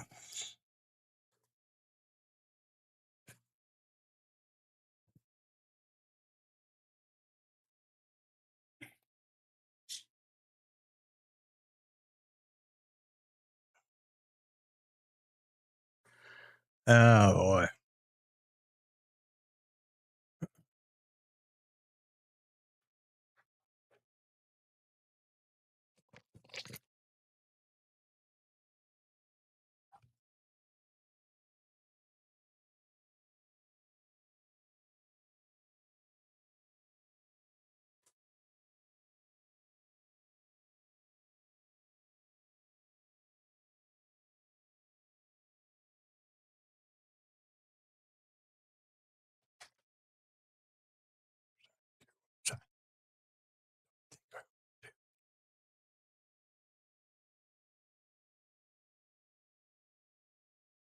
So we approach the close of the cash, which is at 1500. That's typically when I end the stream because I have to go school run to pick up our daughter.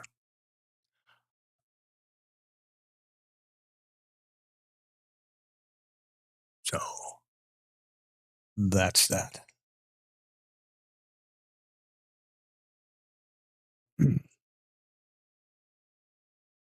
I now have all the pieces for this to put my rig up together with the XLR and all that stuff. So I'll do that probably tonight, I guess.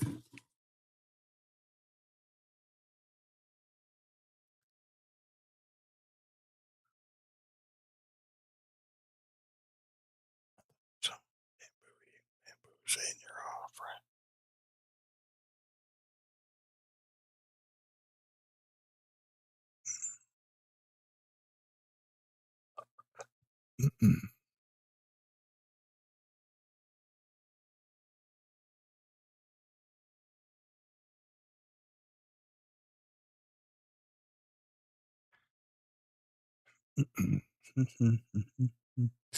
What have they got to do? Well, we're at the developing value area high. The IB high is a little ways above us, and it remains open.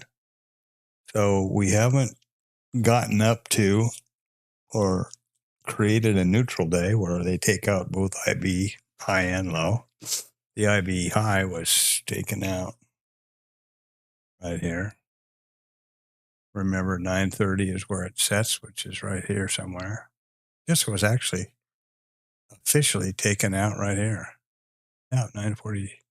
951. And it got taken out with vengeance over here. This was a setup for an IB failure right here. Now we're testing up here. We've come across the POC. We're just below the value area high. And today there is a value area. And will they put in a new high? Why? I mean, I don't know. They.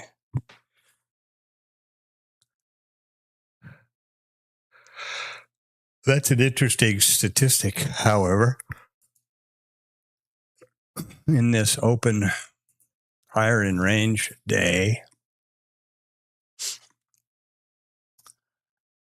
the probability that we will take out the IB high and the IB low is 30%. So if you wanted to be a gambling person and you wouldn't take a trade because you couldn't possibly have vetted this trade in this scenario, and you're up in here somewhere, it's likely it's only 30% that you're going to get to here. So 70% says we're going to revert back towards the mean from up here somewhere. If you see what I'm saying, that's another way to look at and use the statistics is what's the likelihood of it not happening as opposed to if it does happen.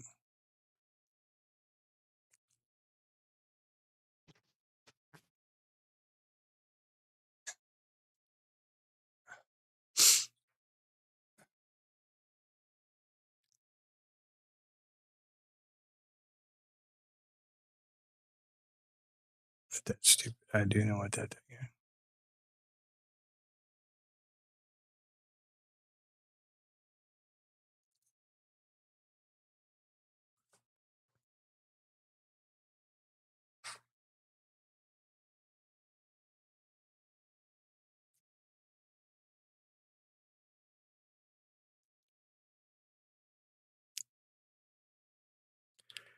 1425. The market looks like it's frozen. And my data gone wonky, or what's the deal? No.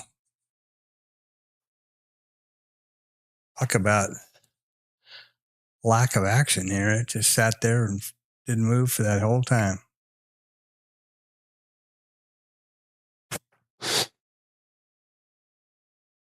The big week for earnings is next week. So I wouldn't say they're waiting for something. I don't know who reports. Who reports? Who reports tonight?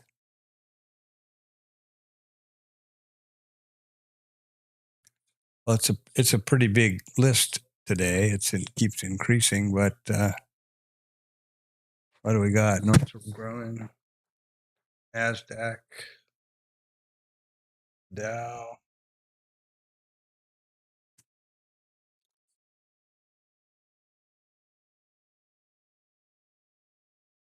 No real huge. S&P Global, Union Pacific, Honeywell. They're the big gaps from the top down. UPS.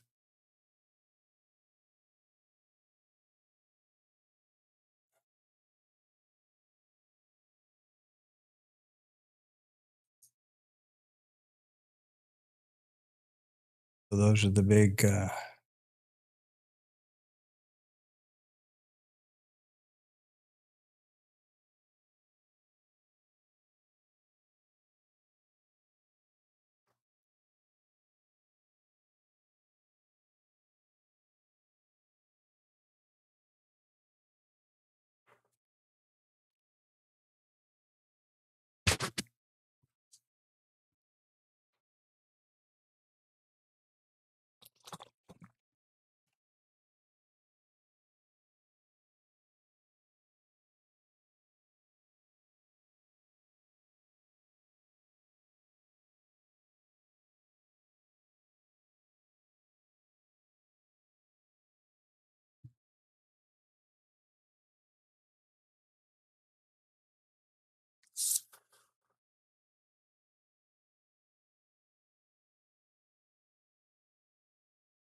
This actually did have 3 points.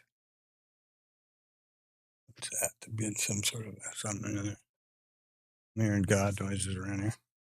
So we're at 1430. We'll have the market on close orders flurry at 1450.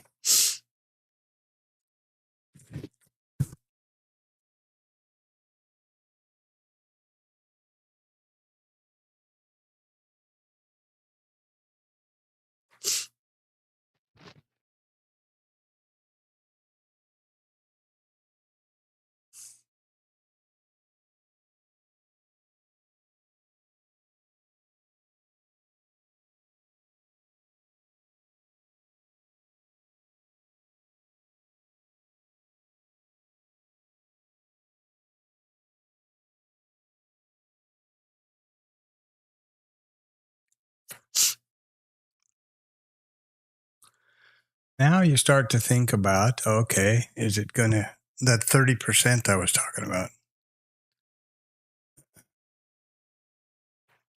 they're going to squeeze them? What have they got to squeeze? There's nobody left to squeeze too much, I don't think. And we've got 44 to 42, that's 2 points. We've got 46 to 44, that's 2 points. So annoying.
He's got those in there.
This last 30 minutes is painful.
Well, I would have a legitimate short here. Target, range wise from developing value area high down back to the mean or the VPOC. But I'm not too convinced that's the idea here. But it would at least be the one of the few locations that was exactly 3 points, and that's doesn't really fill the spirit of the rule, because the idea is to my first risk neutral scale, not the target, which would be in this case mean reversion, the target being the mean. So it doesn't really. That would be a real rationalization.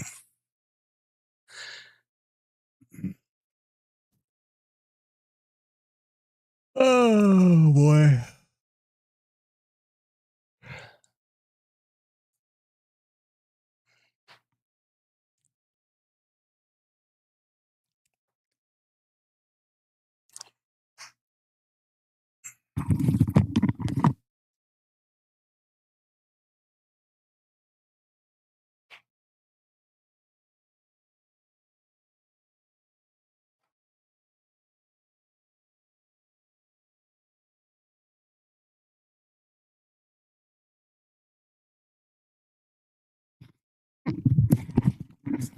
That mixer I bought's a big thing. I'm surprised.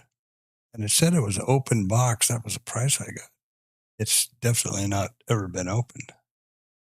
So good for me. Yes.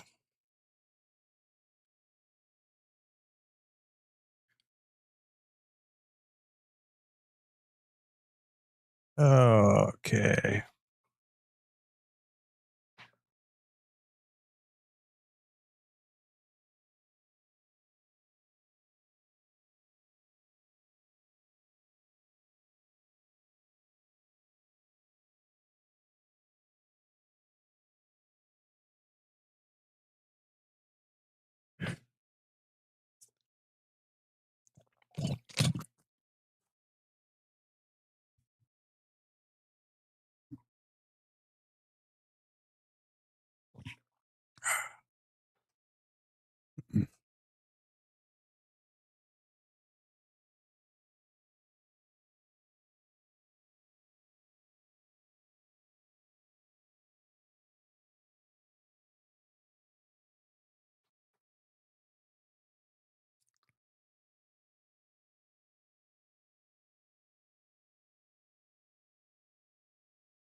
So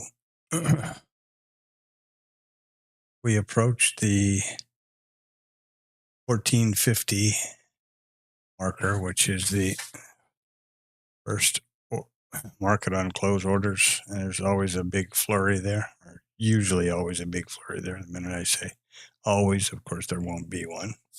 So this area here and the test up were, if it had met my range requirements, would have been a valid entry, leaning on the fact that the reverse probability of having both IB high and IB low stats hit percentage wise. What that says is that there's a 96 or 7% chance, as I've already discussed, that the IB high or low is taken out by price in the remainder of the RTH period. In other words, from 930 to 1600. And that's about 98. It's over 97% in all open types. However, the probability to take out both is 30%. So if you're up here, you got a 70% probability that it's not going to go there, if you understand that. And there you are, back to the mean. Once again, another mean reversion, and it worked out great. It's just I got to get up to speed quickly with the backtesting software, and that I can do, efficient and accurate and efficient what if stuff with, because this 3-point rule is keeping me out of pretty much everything. As I pointed out early in the stream, if you look back there's no place that price has been, except maybe here, where there's been 3 points unobstructed path to the first scale. So that's a real huge limiter, for sure. But this mean reversion was worked out exactly as I had anticipated that it would. From here, and here's the exhaustion, and down you go. But there's no, and now, and this, okay, so say there is 52 to 49. There's 3 points exactly from this developing value area high to the VPOC. 2 things wrong, as I just stated. That does have the range, but it's only to the target, not to the first scale. I mean, this is the mean. So if you're trading mean reversion, you need to have your scale up here somewhere ahead of that. Okay, that's number one. And number two, if you wait to get under here for the 3-point scale, that's not an asymmetric trade location, and you're just setting yourself up for a hammering, because where's your stop going to be? Right in the middle of all this consolidation. So there you go. That's why I didn't trade.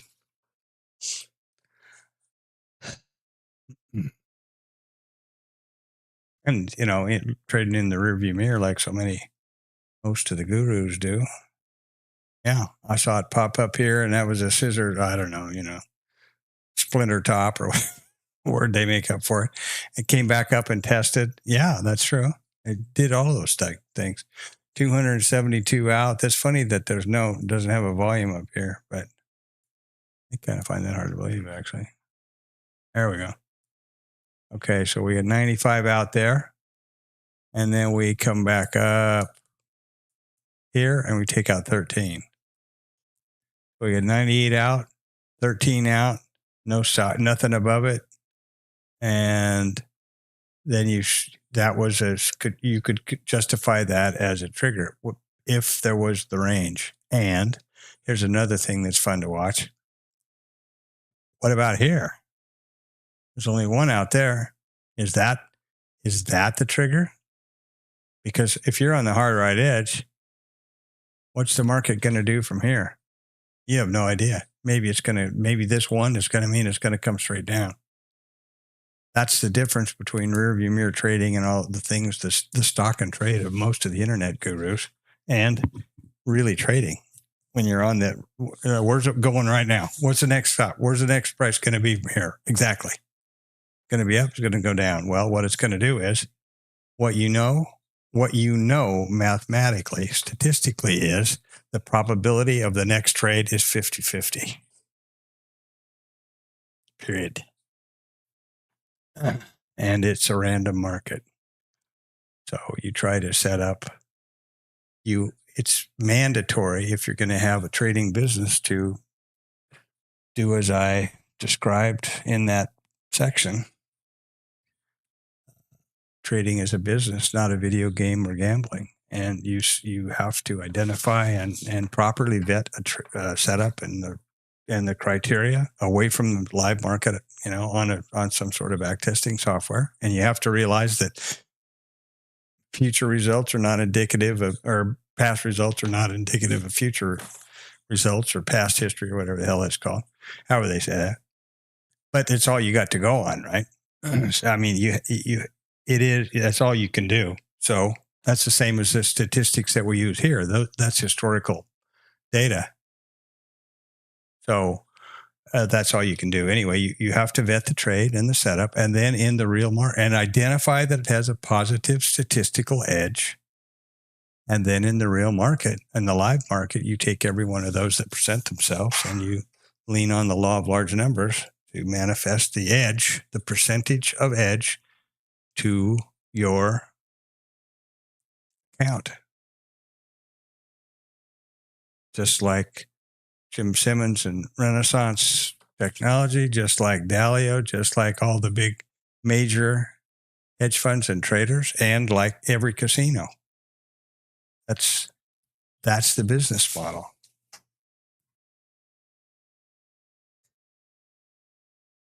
That's the business model.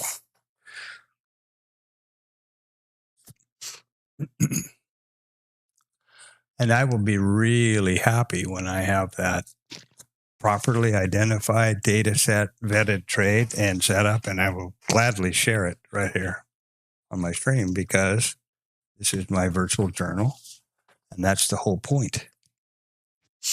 And I'll trade every one of them.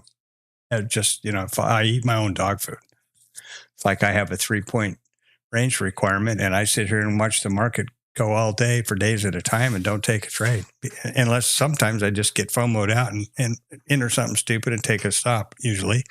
But I don't until I come up with statistics that say that 3-point range does or does not benefit my edge, then I will continue to observe it and continue to abide by it.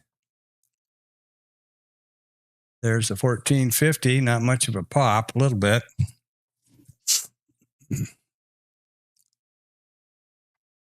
And then there's another one supposedly at 55, which I didn't know they did twice, but apparently they do. Somebody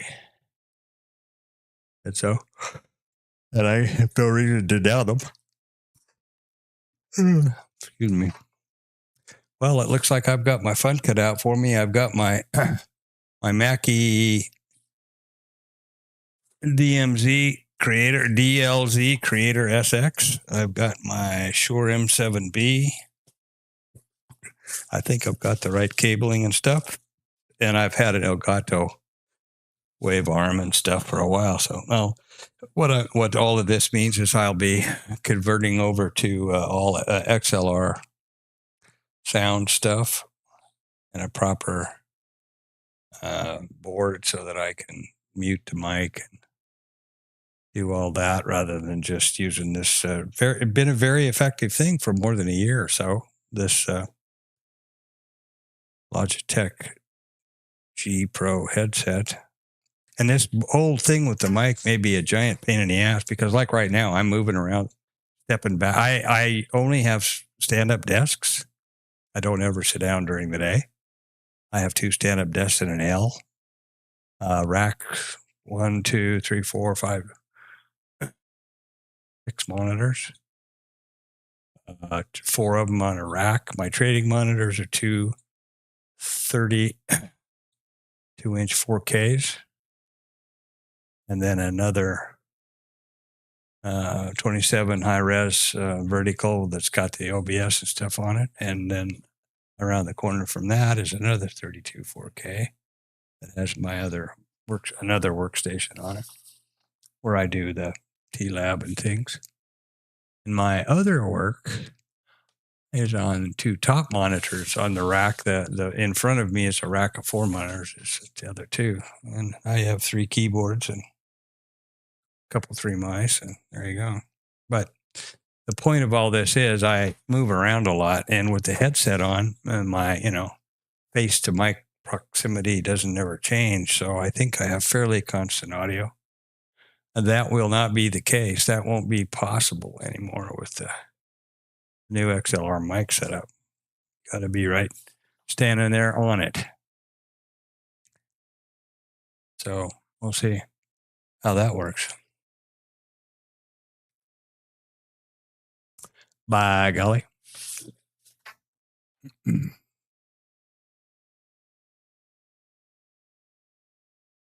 And I have no intentions of adding the camera crap and lighting and all that. That's not the purpose. The purpose, as I explained really early on in the pre-market, is the first part of the stream every day is to explain the purpose, and it is my virtual journal.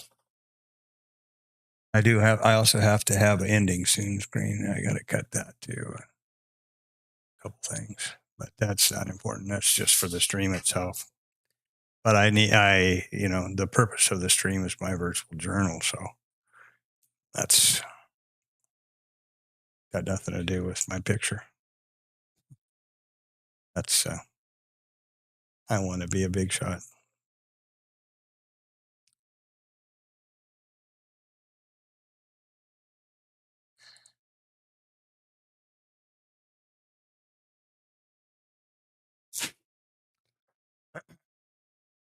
And I suppose if I was some smoking hot young gal, I'd probably have a camera, and then I'd probably get a few thousand subscribers just because of that. Alas, I'm not. So there you go.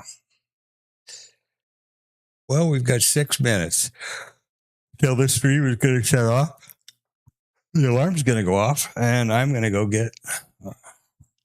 jump in the car and go get our daughter and get ready for another day. There's that second.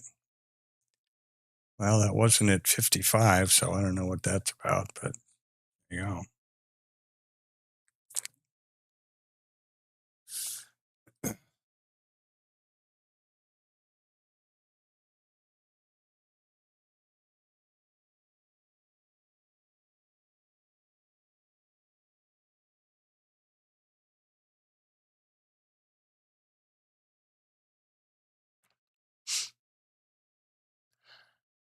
Closing swing trade is highly unlikely today because we are in a very balanced rotational market. It has the shape of a P, like the letter P for Paul, for Papa, which is, according to old market profile isms, that signifies short covering.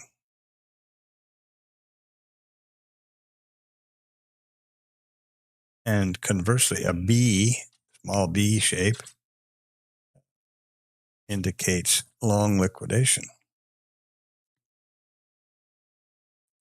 Oh, there you have it.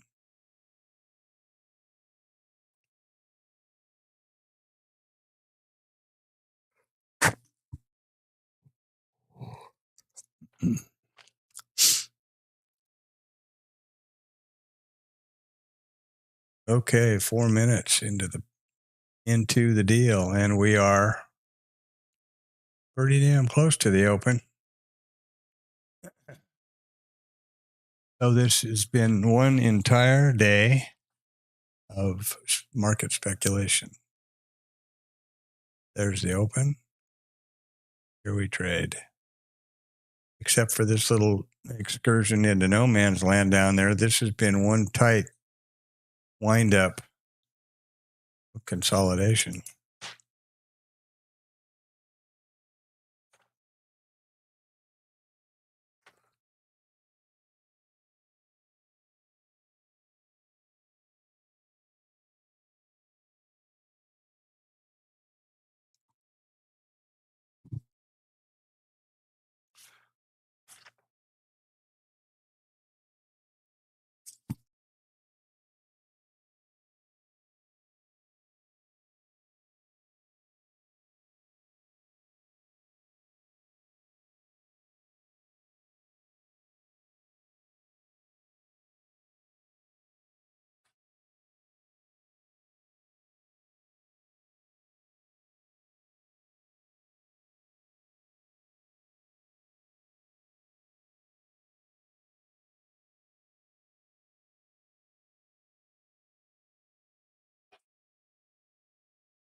Boom, back to the mean.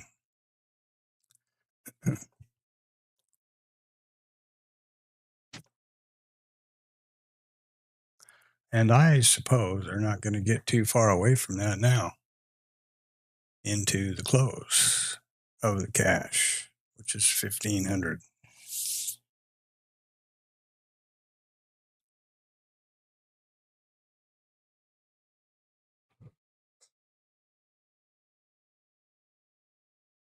Well, I don't think any of this new audio gear is going to be going to change my trading particularly, which is not unfortunate because I need to improve that, not the